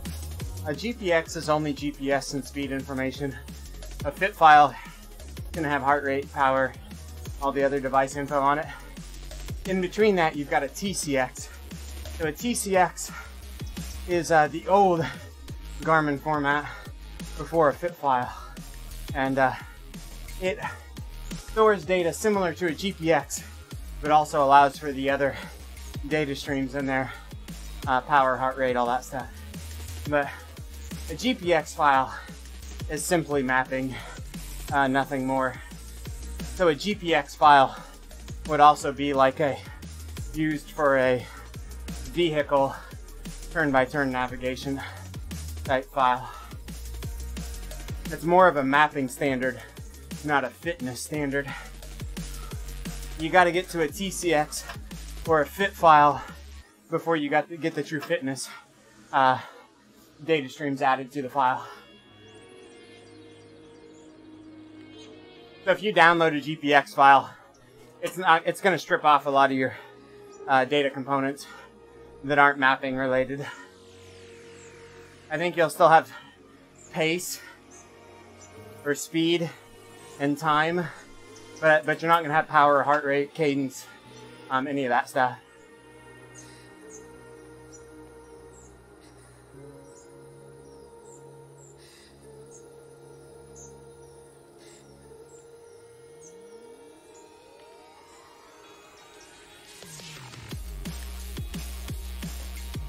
Looks like you're on a tandem bike, Casey. Smiling face with smiling eyes. Yeah. That guy stays in my draft really well. Behind me. The mysterious ghost behind me. I never thought about it that way, but it does. That's pretty cool.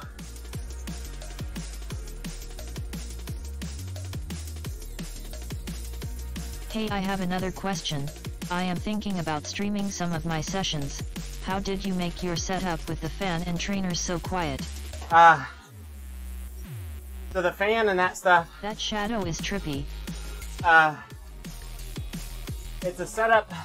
I use plugins called Ria Plugs. I just typed that name in chat. And I use Ria Fur with the subtract option. And you can search YouTube for this stuff. There's a really good YouTube tutorial on it. But using the Ria Fur, it records my sound profile of the fans and tries to subtract that sound profile out of my mic sounds. So it essentially subtracts all my background noise that it has recognized from my profile that I've established, and you just record it. You don't talk, and you tell it to record a profile. So what it's picking up is your background noise in that profile, and then it subtracts that profile. And then Wow, that is amazing. and then the gate. Thank you so much, that is awesome. The gate is just a normal gate, but I put it after the subtract. So the subtract takes out a lot of my background noise, so the gate will work better, because the only thing the gate sees is the noise that's not being already subtracted. So when I stop talking, my mic closes completely, and when I am talking, you hear my raw sound minus what it subtracts. And when we get to the top of the hill, I can turn off the filter and show you how much of a difference it makes.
Average on this interval, 2 watts different.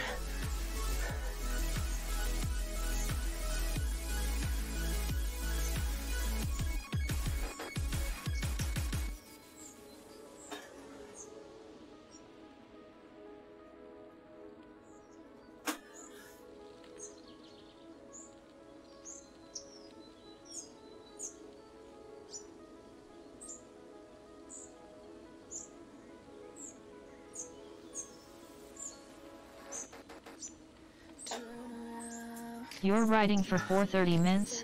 No, Carla, I'm not.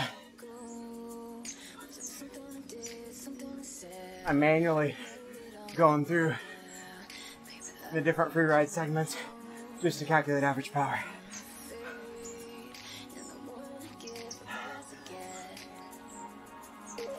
We're over halfway done with the workout now.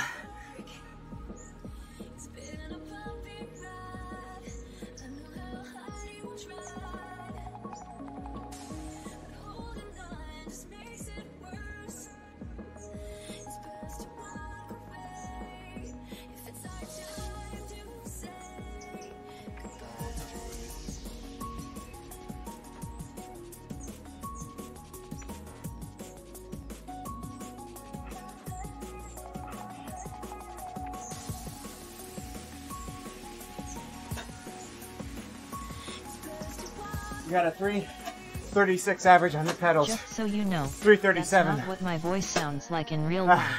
Yeah, Carla. I know you're a little higher pitched than that, aren't you, buddy? A little more munchkin-like. That's A tad. Woo! Yeah, baby. Okay. Sound filters. I promised to test them. I'm gonna turn off all filters. I'm gonna turn off my music too. Turn off music for a minute. Just my mic.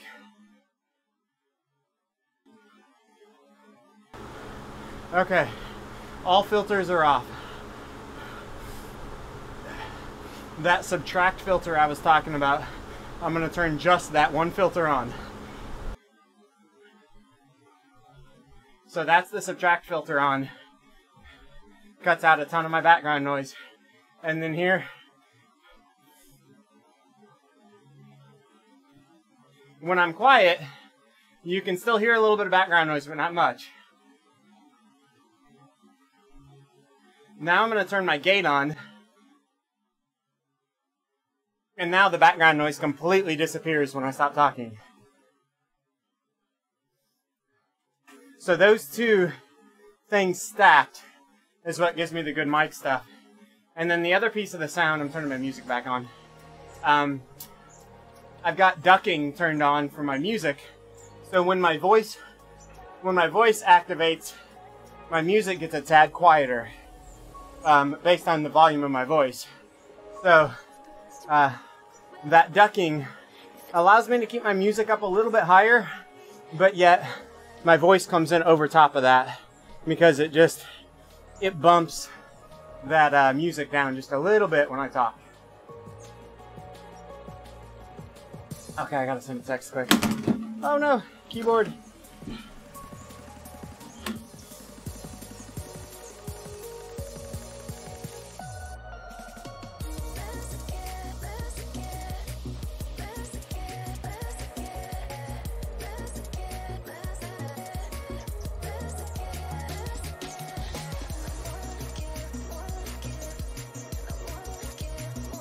You seem to have worked out that setup pretty well. Yeah, I'll I've been... try my best. Ty for the tips. You're welcome, buddy. Look on YouTube. Search for something like RiaPlugs tutorial, or RiaPlugs background noise, or RiaPlugs OBS background noise. Something like that. There's a lady that does an awesome tutorial on it. Hers is more catered to using these to like cut out like CPU noise in the background and mouse clicks and stuff like that. So think of more like a studio setup where they want to filter out maybe the air conditioner running in the background, or something a little less intrusive than what we are here. But it's the same steps. It's just our background noise is way stronger than theirs. They're filtering out keyboard clicks and maybe a CPU case fan or something like that, where we're filtering out, full size big fans. But the concept works. The only downside is, as much filtering as I do, you guys don't get real high quality voice from me. Like, you hear it really well, but it actually distorts my true voice sound a little bit. If you ever watch me call a race, my mic sounds a lot better because I don't filter out all that background noise when I call a race, because I don't have fans and crap running. So my voice sounds a little deeper, a little richer when I don't have all the background filtering on.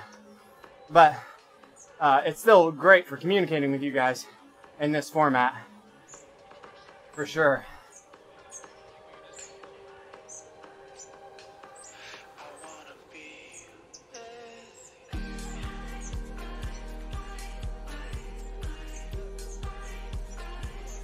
Alright.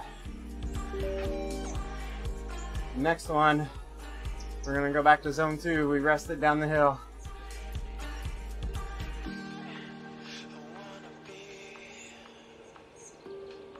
I just use noise suppression, under a certain level, with the gates instead of the subtract. Yeah, the noise gate will work good with minimal background noise or lesser background noise. I've got a lot of noise in this room, and just a gate I struggle with getting it set right. It might be better now that I don't have the loud kicker, but I think a good gate, and I saw yours earlier, Carissa, working really well. I think you have more of a shotgun style mic. I think you might have a little bit better mic than I do. So your mic is very directional, I think, to your voice. So your gate works really well. And Nathan, Nathan doesn't filter like that either. I think he's got a really good shotgun mic too. It's very directional. But like you'll see watching Nathan stream, like if he turns his head, like you completely lose his voice, completely. So I think if I had a better mic, I think I could improve it a lot, even with the filters. It's very directional. Yeah. I try not to point it down so it doesn't pick up fans or the kicker. And you guys can see from my, from the camera over my shoulder here, that's in the bottom right, you can see the box fan on the tabletop pointing directly at me. The purple fan between my upper monitors right now is not on, but when I turn it on, there's a lot of wind moving across my mic. And then my other fan is in front of my front wheel, blowing across my legs. So right now I've got 2 fans running. When I race, I've got 3 fans going, and one of them is that big blower. The blower itself is not that loud, but it moves a lot of air volume, so you get a lot of the wind rustling noise in the mic. You get a lot of the rumble of wind in the mic.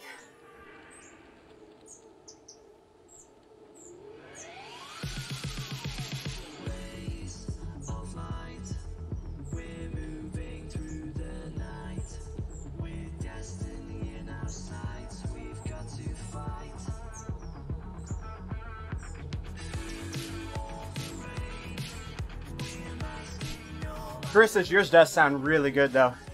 I was really impressed with it actually. I heard you talking about it at the end of your stream today. I was doing some research on like improving video quality and all that in my stream, and actually like one of the big streamers came across and was like, stop now. If you're trying to improve your video and your audio is not perfect, go fix your audio.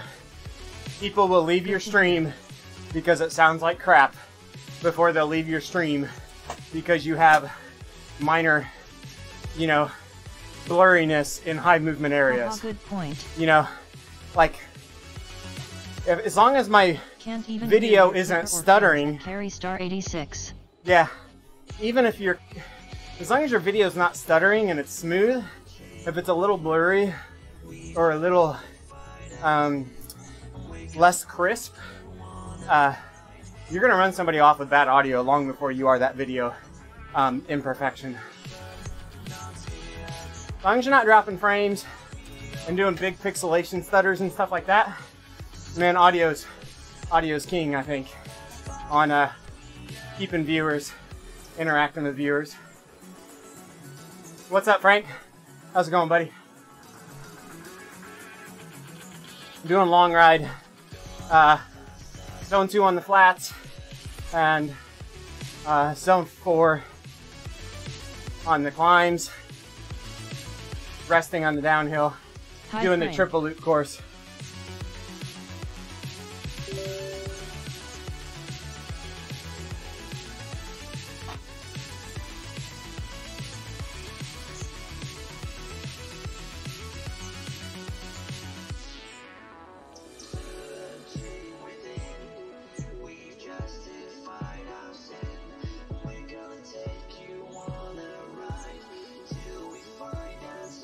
Going well. Oh, 4 nice, days Frank. of decent effort done. Good to get a few days strung together. Hi at Carry Star 86. Today's gonna be a good one for me. I'm feeling a little softer lately, last few days, so this is a good energy boost for me.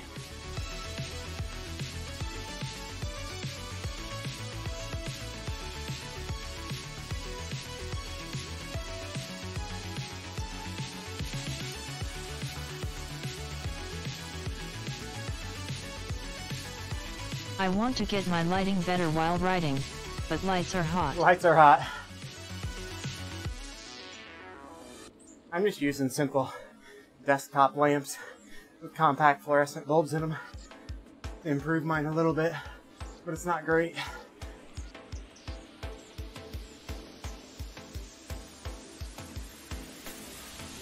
I've been having fun with the shadow effects the last few days to improve the looks of some things. Just fine-tuning some things.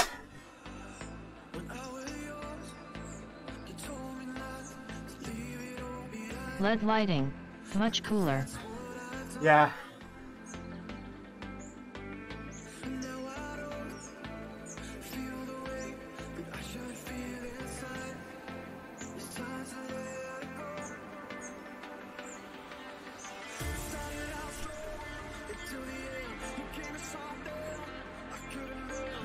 Gonna crank it up. Finish up this one good.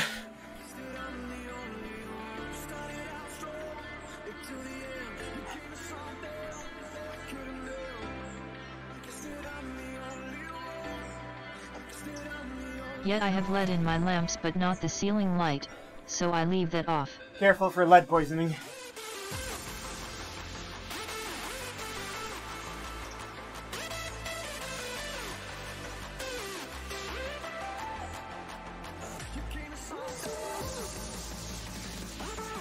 LOL.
great way to earn drops. Yeah, for sure.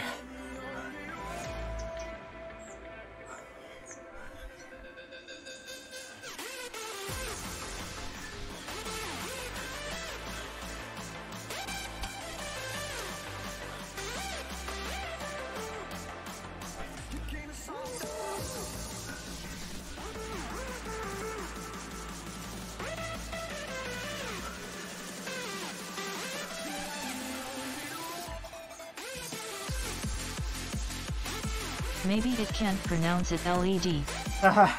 There you go. Thanks for Games Ride.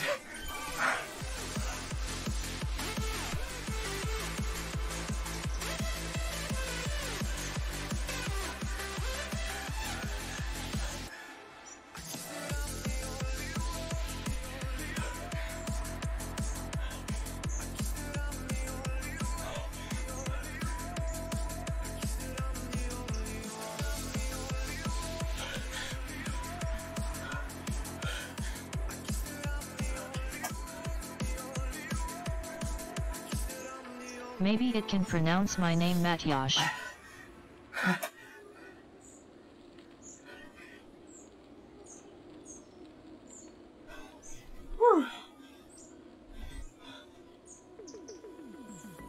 It's pretty accurate. Good. Maybe it's Australian and prefers LED to LED. Mate.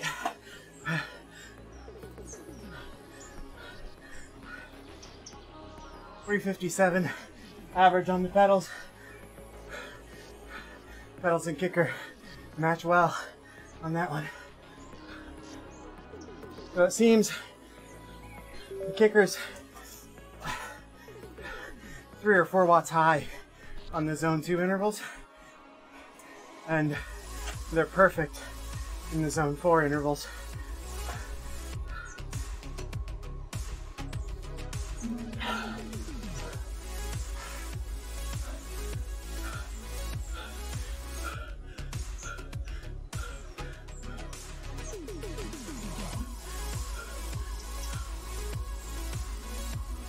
Woo, baby. So I think we're just gonna ride zone 2 More accurate, for 100K now. Power. Yeah, the kicker on this ride has been 4 to 5 watts high on average power on the 40 or 45 minute intervals that I sit zone 2. I mean, that's still less than 2%. But on all these hill climbs, they've been within 1 watt at the top.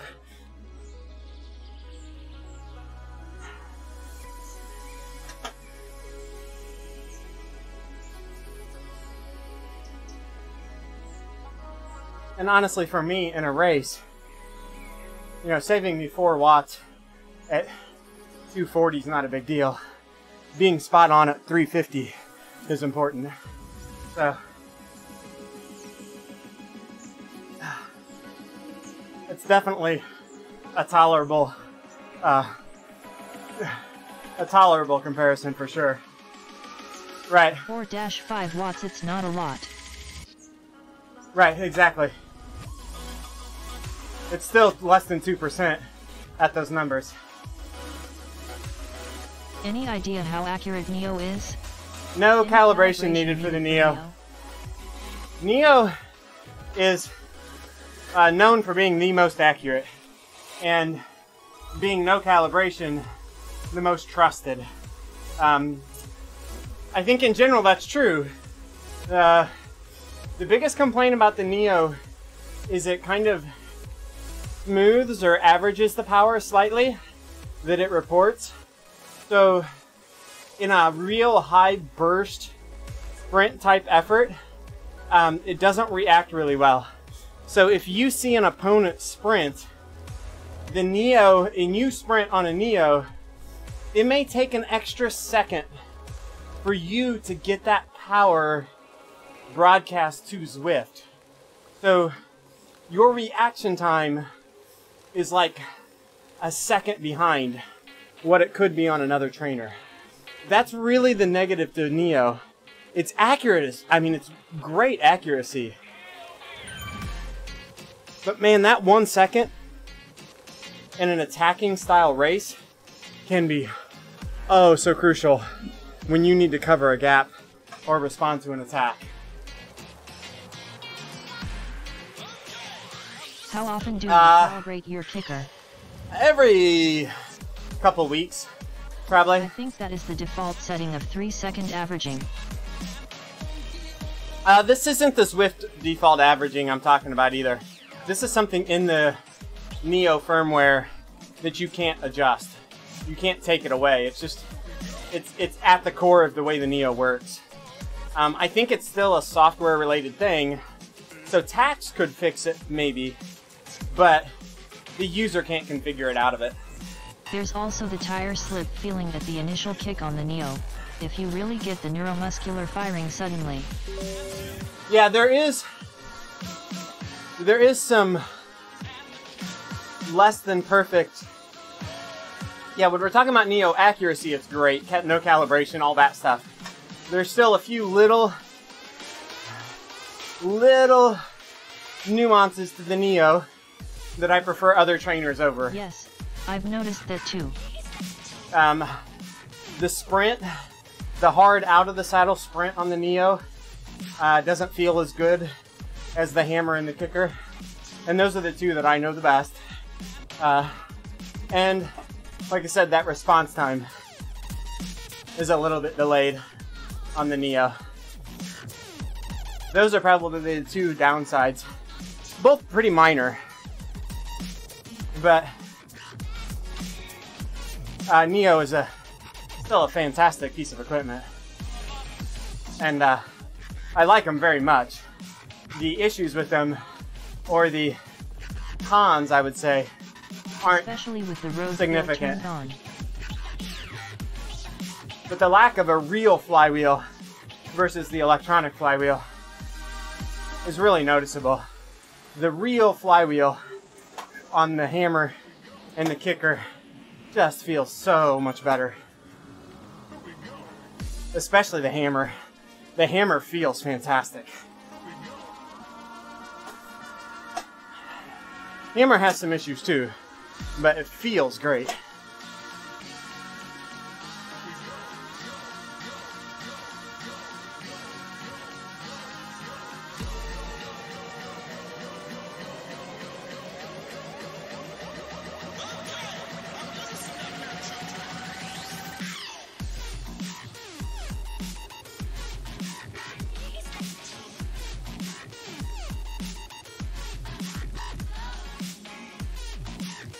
Our kickers almost have too much flywheel effect. Both take a while to spin down. Yeah. Which version are you on, Carissa? Are you on the 16s or 17s that spin down like 40 seconds?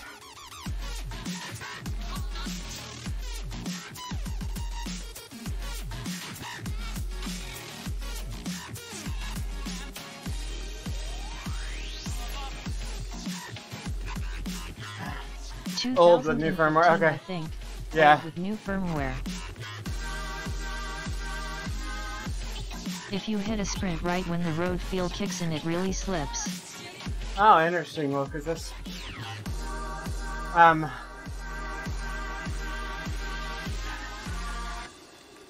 the flywheel on the kicker is for sure powerful. It'll coast a long time. So... My KICKR16 spins forever. 45 seconds or so. The original kickers that were the loud ones with the tooth belts, the original spin down times on those were in the low 20 seconds. They went to kicker 16, which had the new carrying handle on it and a little bit quieter, but still a jet engine. Somewhere early release of that model, they changed bearing manufacturers and the spin downs went up to in the 40-second range. And that's the model I had, my second one. So I had an original, and then I had a kicker 16 with the newer style bearings that was still the louder version. Those got the spin downs up into the 40-second range. And I think that spin down time held true until they went to the new style quiet kicker that has the V-belt instead of the tooth belt. And because the belt tension is much higher on the Kicker 18, the new ones, the spin downs went back down. I still think it's the smoother bearings, but the spin down times dropped, I think because of belt tension. And now you're back. The new kickers are 20 to 30 second spin down times. And the new kicker has a little heavier flywheel as well. I think ours are in the low 30s, so longer than they're supposed to be for our model. Yeah, they actually changed some stuff, Carissa, in newer firmwares. And as long as you're up to date on the firmware, you're fine. They had some of that going on with the early models, and they came up with some better spin down algorithms. And the newer firmwares on the early models will still do a pretty accurate spin down at over 30 seconds. And honestly, as long as you don't have belt slipping, the looser the better. As long as it's not slipping. Okay. So you're probably still okay there. Basically on the older style kickers with the tooth belt, proper belt tension is tight enough to not slip and no tighter. And on those you'll know if it slips because it'll actually slip like a ratchet because it'll jump teeth. So you'll actually feel it click, click, click like a ratchet. I had problems with losing resistance, but that fixed itself, I think. There's a few little firmware bugs in the early models. It's My bad Gen when I 1 can spin kicker. out a trainer. Haha. My Gen 1 kicker would every once in a while like hammer down the resistance for like 4 or 5 seconds on me and then back off, just like random. Maybe like once every 4 hours of riding, it just decide to beat the tar out of me for a couple seconds. So if it was in a sprint, you just kind of slog through it. Can you talk a little about cadence? I see you only spinning around 70, but outside I'm sure you will be 90 plus. Yeah, Coltrane, the higher the cadence, to a certain extent, the more efficient mine you're does that riding. too. It's like suddenly hitting a wall for a couple seconds. Yeah, Carissa, that's just an early firmware bug, or an early model firmware bug. I don't think they're ever going to fix it. Coltrane, when I time trial at 325 watts or so in the TT bike, I will spin 95 to 100 RPM. When I race on Zwift, I probably average 85 to 90. Honestly, and I know this is when people hate me on stream, right? I'm not going hard enough right now to need to up my cadence a bunch. So I'm just kind of powering through it. If I start averaging like 300 or more, I'll naturally start lifting that cadence a little bit. Right now I'm just kind of cruising. So if my legs start really hurting me, I'll shift down like this and I'll start spinning a little higher. And that actually feels a little better on my legs. I kind of, as fatigue sets in on longer Zone 2 rides, I have a tendency to let my cadence sag and start grinding a little bit. It's actually not optimal. So it's better to bring it up a little bit like this and spin the legs out. I'll be working my butt off to keep up with this pace. My cadence is often higher outside though. Often higher outside. I think some of that's just, you get different stimuli outside. You get the movement of the bike underneath you. Mine too, Frank. Some things are just a Slightly. little different. The shorter cranks on my TT bike automatically raise my cadence a little bit. Thanks. Because really what it comes down to is foot speed. And a single revolution on shorter cranks is a less distance.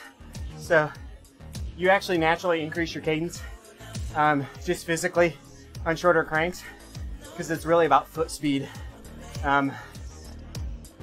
So think of a smaller wheel is going to do a higher RPM. So they often tell you, if you shorten cranks up a bunch on a TT bike, to change your gearing to account for your higher cadence too.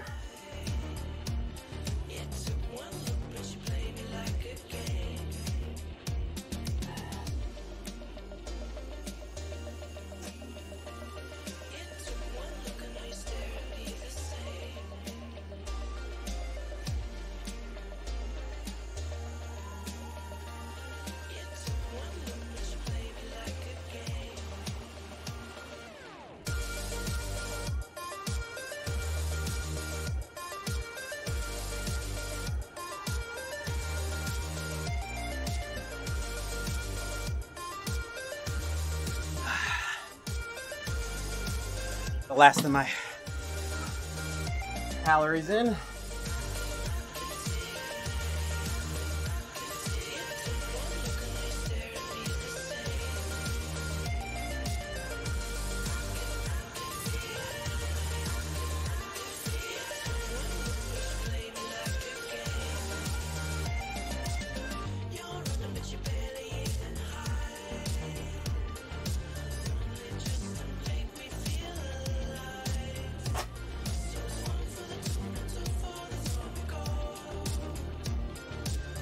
We're at about a 3-watt difference right now on this interval. The pedals are at 240.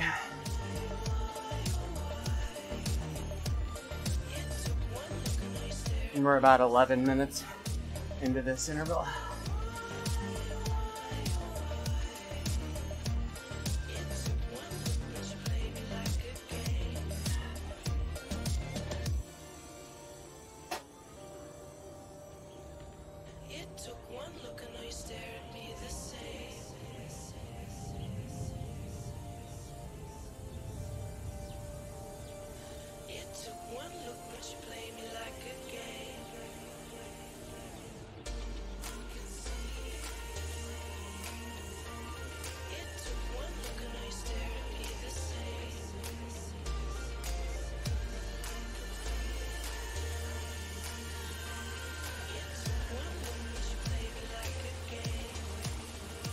Man, this bike is fast on the flat.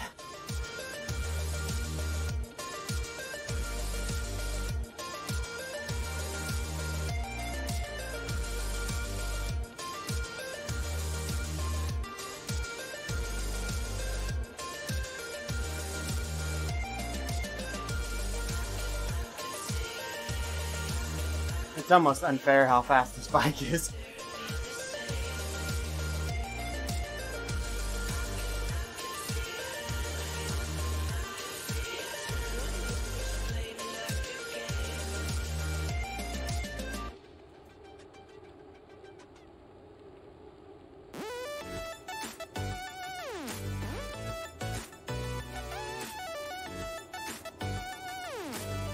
Disc wheel?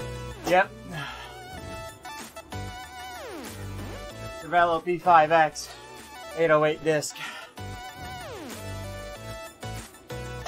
Still straight boogie on the flat.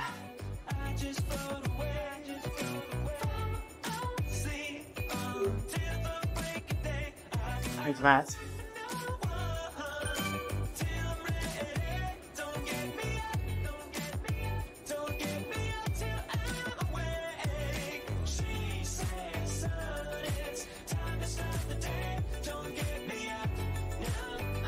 I'd love to ride one of these in real life. I need to get my TT bike out. I think I'll get the P5 instead of P5X. Just can't stand how it looks. I'm ready to go outside and hear a little womp womp womp to the disc wheel. And there's Just nothing. did my first ever real epic road bike climbing ride. It was brutal. Oh, nice, Blunder. Where'd you do epic road bike climbing? There's nothing more therapeutic than in a time trial, hearing the womp of your disc wheel, man, as you're cranking. God, it is so motivating. Nice. the guys I TT with, sometimes nobody's got a disc other than me. And they'll talk about me coming past and hearing that. God, it is such a joyous noise.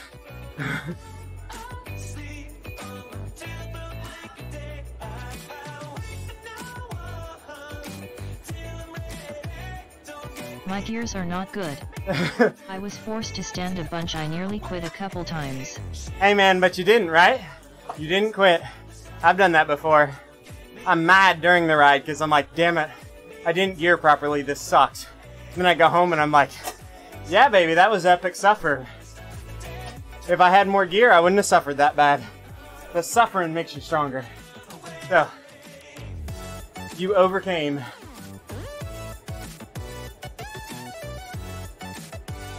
Sometimes, if I've got the gear, I'll use it. If I don't give myself the gear, I don't use it and I'll go harder. But there's definitely a delicate balance to it too. If you don't give me a bailout, I gotta suck it up and not bail out. But there's definitely too much on that aggressive side too.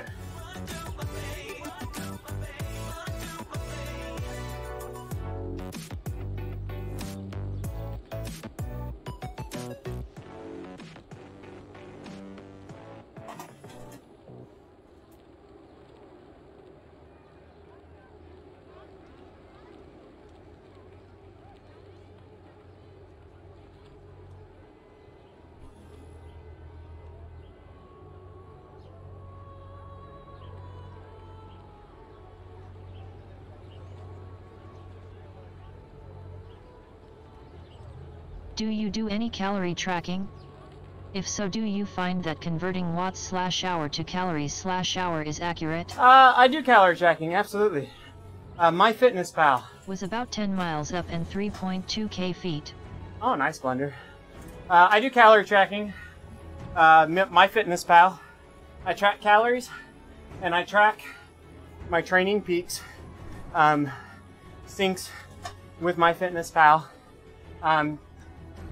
The trick to calories on the bike, if you have accurate power, is don't let your tools estimate your calories.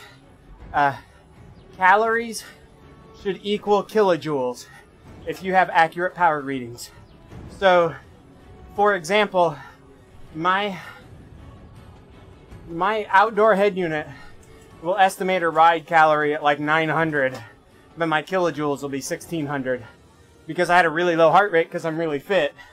But kilojoules is the accurate measurement. So Zwift does it pretty well.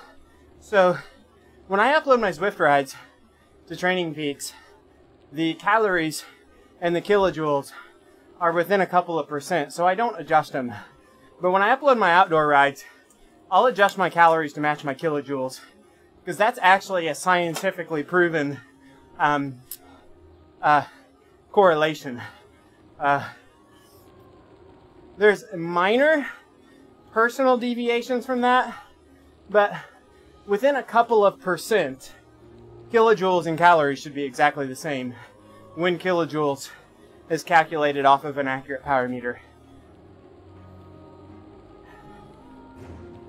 So, as long as you're running accurate power, do not overanalyze calories. Just look at kilojoules. That's the number.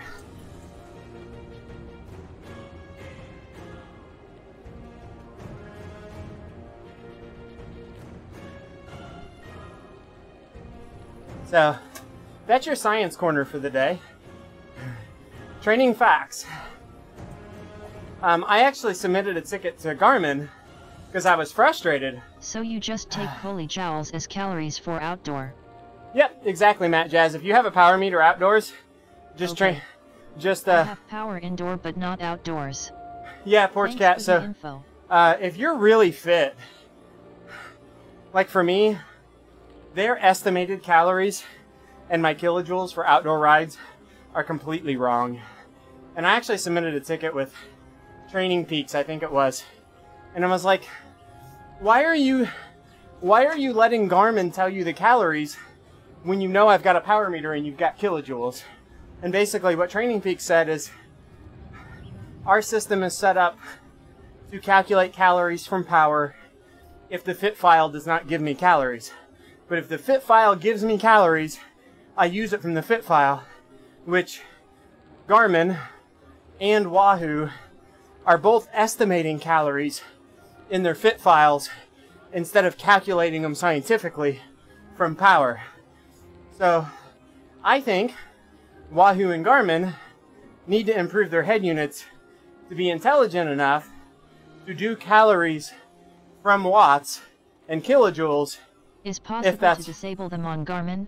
I don't know if it's possible or not, Matt Jazz. I haven't investigated it that much. Basically what I do is because I track it in MyFitnessPal, and I've got all the apps on my phone, when I upload a ride from outdoors, when I'm getting home and I'm figuring out my calories for the day, I just go into Training Peaks and I modify the calories in the file, just through their web interface. I just modify calories to equal kilojoules. And once I do that, Training Peaks lets you save the ride with the modified number in it, and then it syncs to MyFitnessPal. So, I mean, the numbers are right next to each other. I just physically have to click on the calories and hand key in the calories from the kilojoules that's like 2 lines down. So I just do it when necessary. Now, if you're a pretty fit cyclist and you don't have power outside, if you eat according to the calories that Garmin or Wahoo tells you, you'll actually lose some weight. Watts seemed high, but I won't complain. Trying to lose weight. Porch Cat, we can look at this ride when I upload it. We can look at it and see like calories per hour. I mean, I'm above 200 watts here, but honestly, watts are watts. And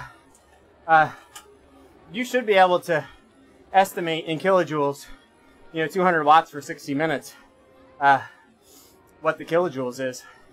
You might even be able to just punch the numbers in to Training Peaks and it would calculate it for you, the kilojoules.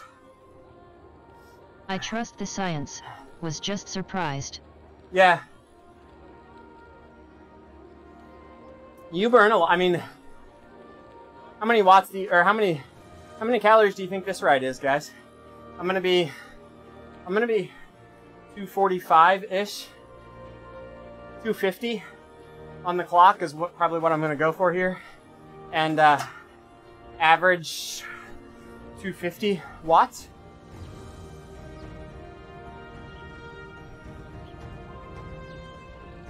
I'm gonna be over 2,000 calories. I'll probably be 2,200, 2,300 calories, I think. Yeah. 2,500-ish.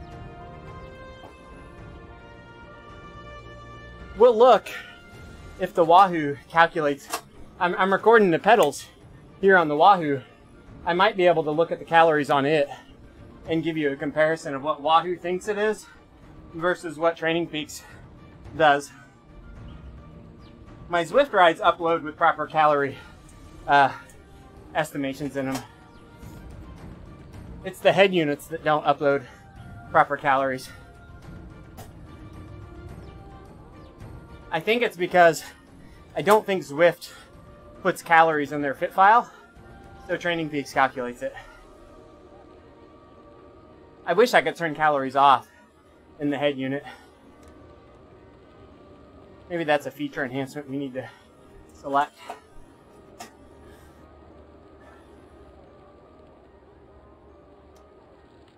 I'm going to ride to 60 here. I'm going to go to the 10-minute interval at 60 for a cool down. Okay, I'm out.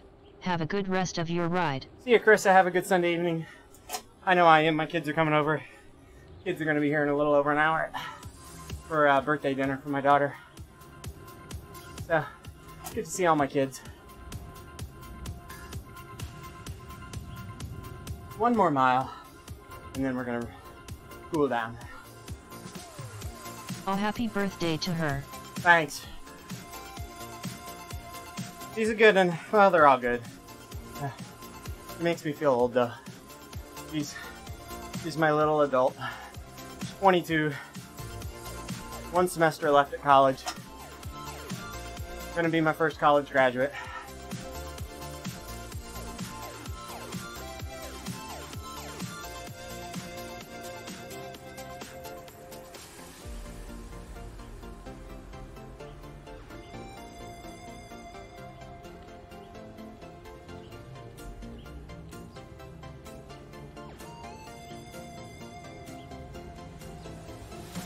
Just times your watts by 3.6 to get hourly calories. Hey, Coin Clonk, that's a good trick.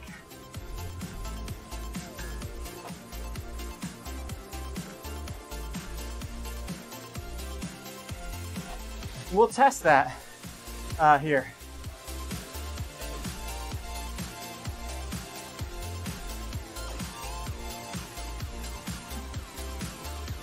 So,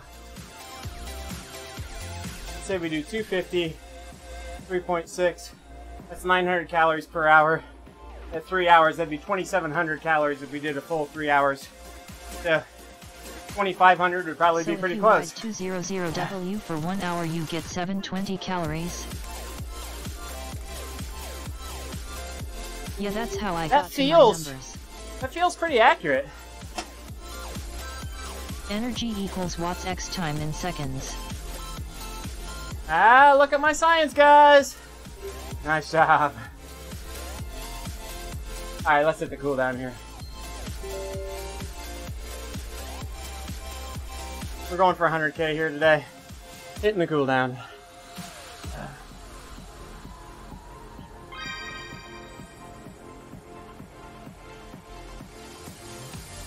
Got a pretty good burn in the legs now.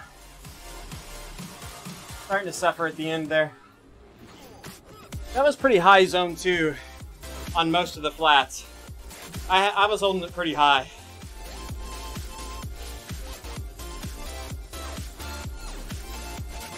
Ah. Oh, that water's good.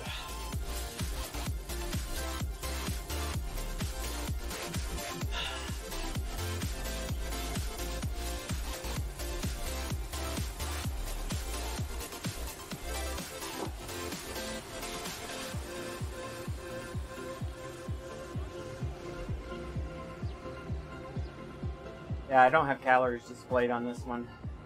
I'll have to wait till I finish the workout and then we'll look at calories.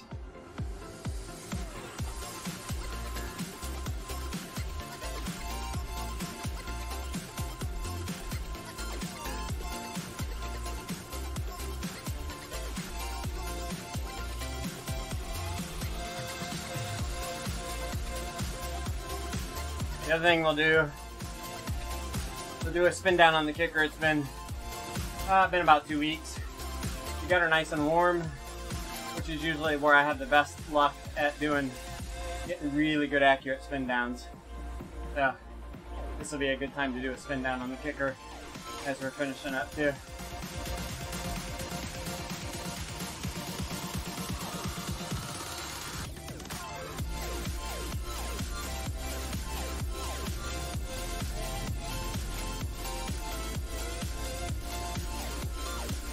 Oh, man, it was nice to get a long ride in. It's kind of dreading even my motivation, but I like this format. It got just long enough between the hills. I was starting to get like, oh, this sucks. Then you get to the hills and you got to push, and it kind of came at me at the right pace to keep me engaged. And you guys help, of course, being here, chatting with me.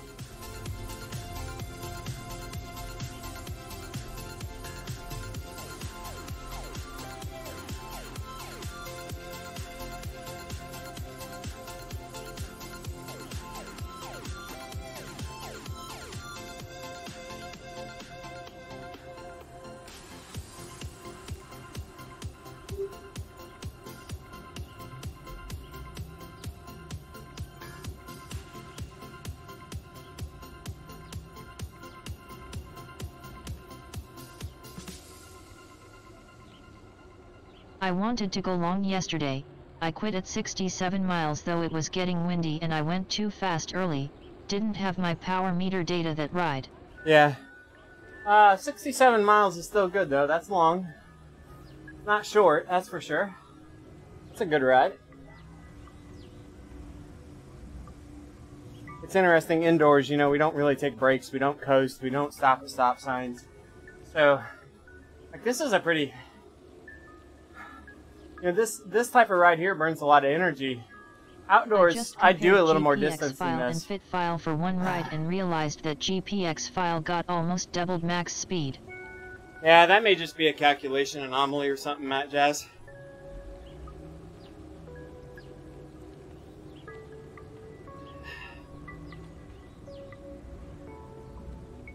I'm guessing GPX may be calculating speed on like a point-to-point thing, where yeah, like 3 hours Fit on is actually calculating like 5 speed. hours on the road with brakes. Yeah, I agree, Blender.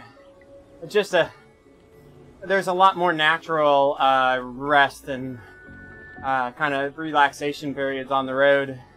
Even when you're riding hard on the road, I mean, you've got intersections, you've got times where you back off. If you're riding in a group, you may attack a hill, but you all but stop to regroup. You know, all that stuff. You know, when I'm on the trainer at home riding 100K or 100 miles, other than maybe a 60-second bathroom break or refill a bottle, I don't get off the saddle. Man, if I ride 100K or a century outside, you know, we take a few minute breaks there. You know, nature breaks, maybe gas station breaks. You know, even just, I'm more apt to stand up out of the saddle outside, you know, on a slight incline or something. I'm more apt to get up and move. And you got the bike rocking underneath you. I mean, all those things just help reduce the amount of fatigue, I think, outside versus inside. I mean, here, like a ride like this, if you go back and look, I probably only coasted 5 or 6 times in this whole ride. So, you know, your legs almost start aching toward the end just because, like, they've just been non-stop.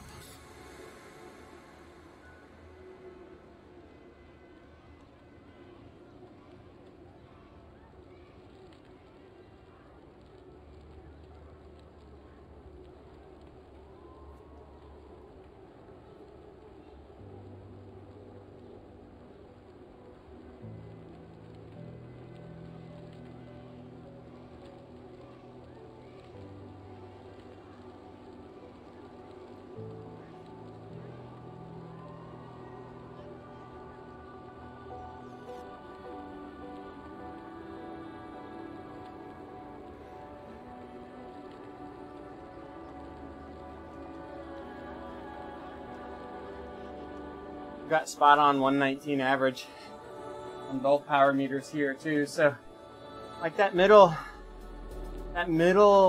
zone 2 is the only place I had anything more than 1 watt difference in my averages. And they were still within 4 or 5 all the time. So overall things look good. Since I stay Swift, I've found that I don't stop as much outside for brakes. Yeah. I actually find like I get a little, I ride like that outside now, yeah. And I find myself pulling gaps on people because of that, like going around a corner, I keep pressure on the pedals, I keep moving all the time. And then all of a sudden I'll look up and I'll be like, ah crap, they're a telephone pole length behind me. Because they coasted around the corner and didn't get right back on the gas. And, you know, and it's not that I'm riding hard, I'm just constantly putting pressure on the pedals. And that's actually a TT habit of mine too. When you're riding a course for a highest pace, you're always putting power down, right? Like that's what you do.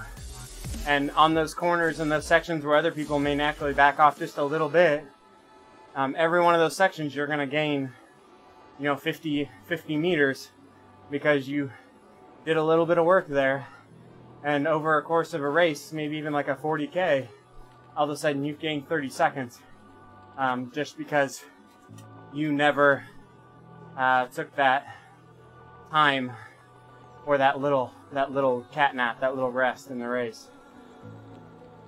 And I ride like that all the time, and on group rides it doesn't seem like that. You know, they'll lollygag a little bit more, or you know, basically full sit up a lot more often. I used to stop every 20 miles for 5 minutes or Yeah. so. Now I just go unless nature calls. Yeah, look at this. Some of the groups I used to ride with a lot will do that. I mean, it's less than 20 miles. It seemed like every intersection they'd stop and unclip and chat. And I'm like, come on, let's go. Like, let's at least like stretch it out to like every, you know, hour and a half, maybe every 90 minutes. I would go crazy, haha. Yeah, it does. It did make me a little crazy. Like, even if guys can't, like, eat on the bike, right? So they need to, if they want to stop to take their gels or eat their little snacks or whatever, like, even stopping every 20 miles should be sufficient, right? That shouldn't be less than that. Put some calories in your bottles. Take a gel every 60 minutes. You should be okay. Or learn to eat on the bike if you're going that hard.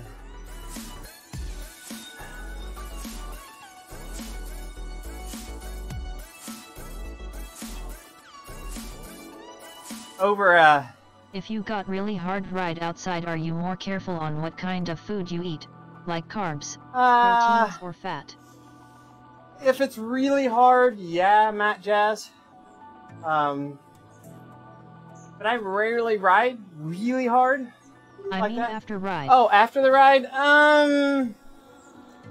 For recovery, nah, not really. I mean, I will make sure that I get a good protein in, but I kind of just let everything else fall. Like, just don't come home and only eat carbs. In that first 30 minutes or an hour, you gotta get some good protein in. So either hit a protein shake or some lean meat right away, man. Get some turkey, some ham. I'll come in and just grab 200 calories of ham lunch meat and just shove it in my face. Protein for the recovery and the muscle building is really important. So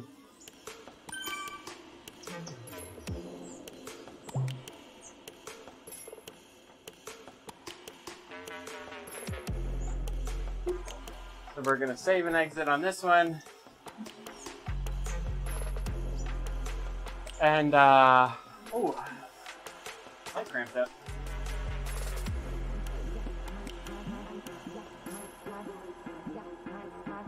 So I was going to compare calories. What else? Oh, we were going to do a spin down. That's what we were going to do.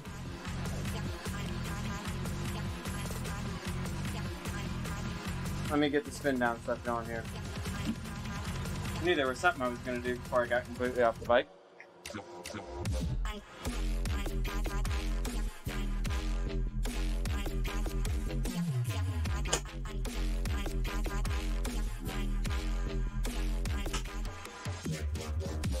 I'm going to perform the spin down here. Doing the spin down on my phone.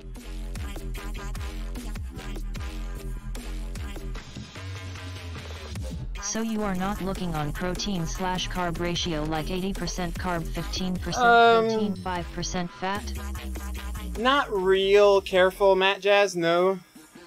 In order for me to get a sufficient amount of food in, I stick with a lot of lean protein, and I try to keep my protein number up a little bit. I'm gonna have to look at it here in a minute. I can't why it's spinning down. So this is telling me that my kilojoules was 2102.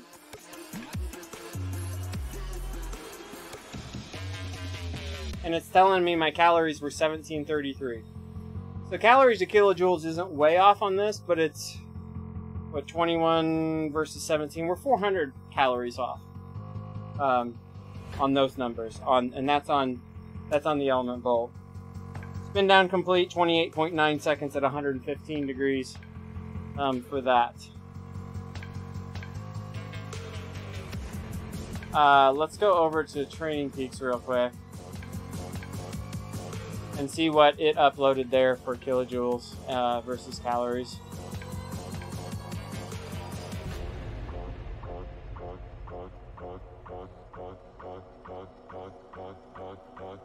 Everything off? I must have turned everything off. I did. I bumped the all off button. So what we did here was a 63-mile ride, 2 hours and 49, basically 2 hours and 15 minutes.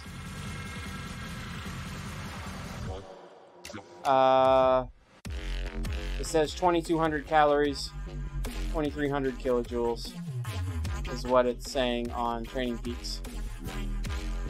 So that's where we're at numbers wise.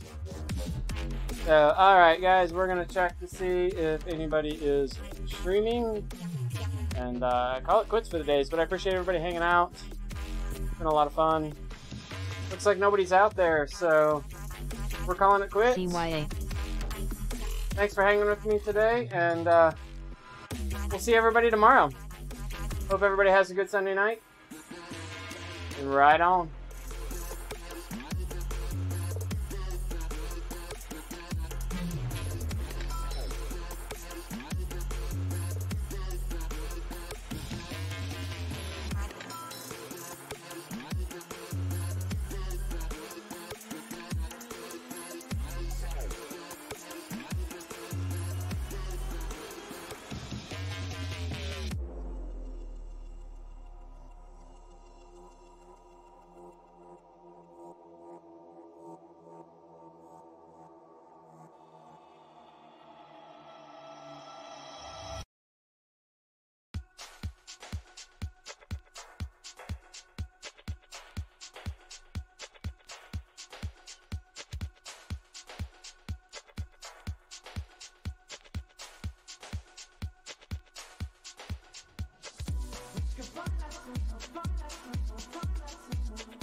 Just like you, I could tell you what I never ever said to her.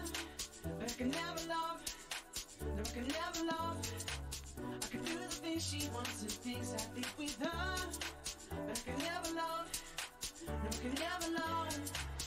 But you can find that someone, find that someone, find that someone. Someone just like you, just like you. But you can find that someone, find that someone, find that someone. Someone just like you, just like you. Someone just like you, just like you.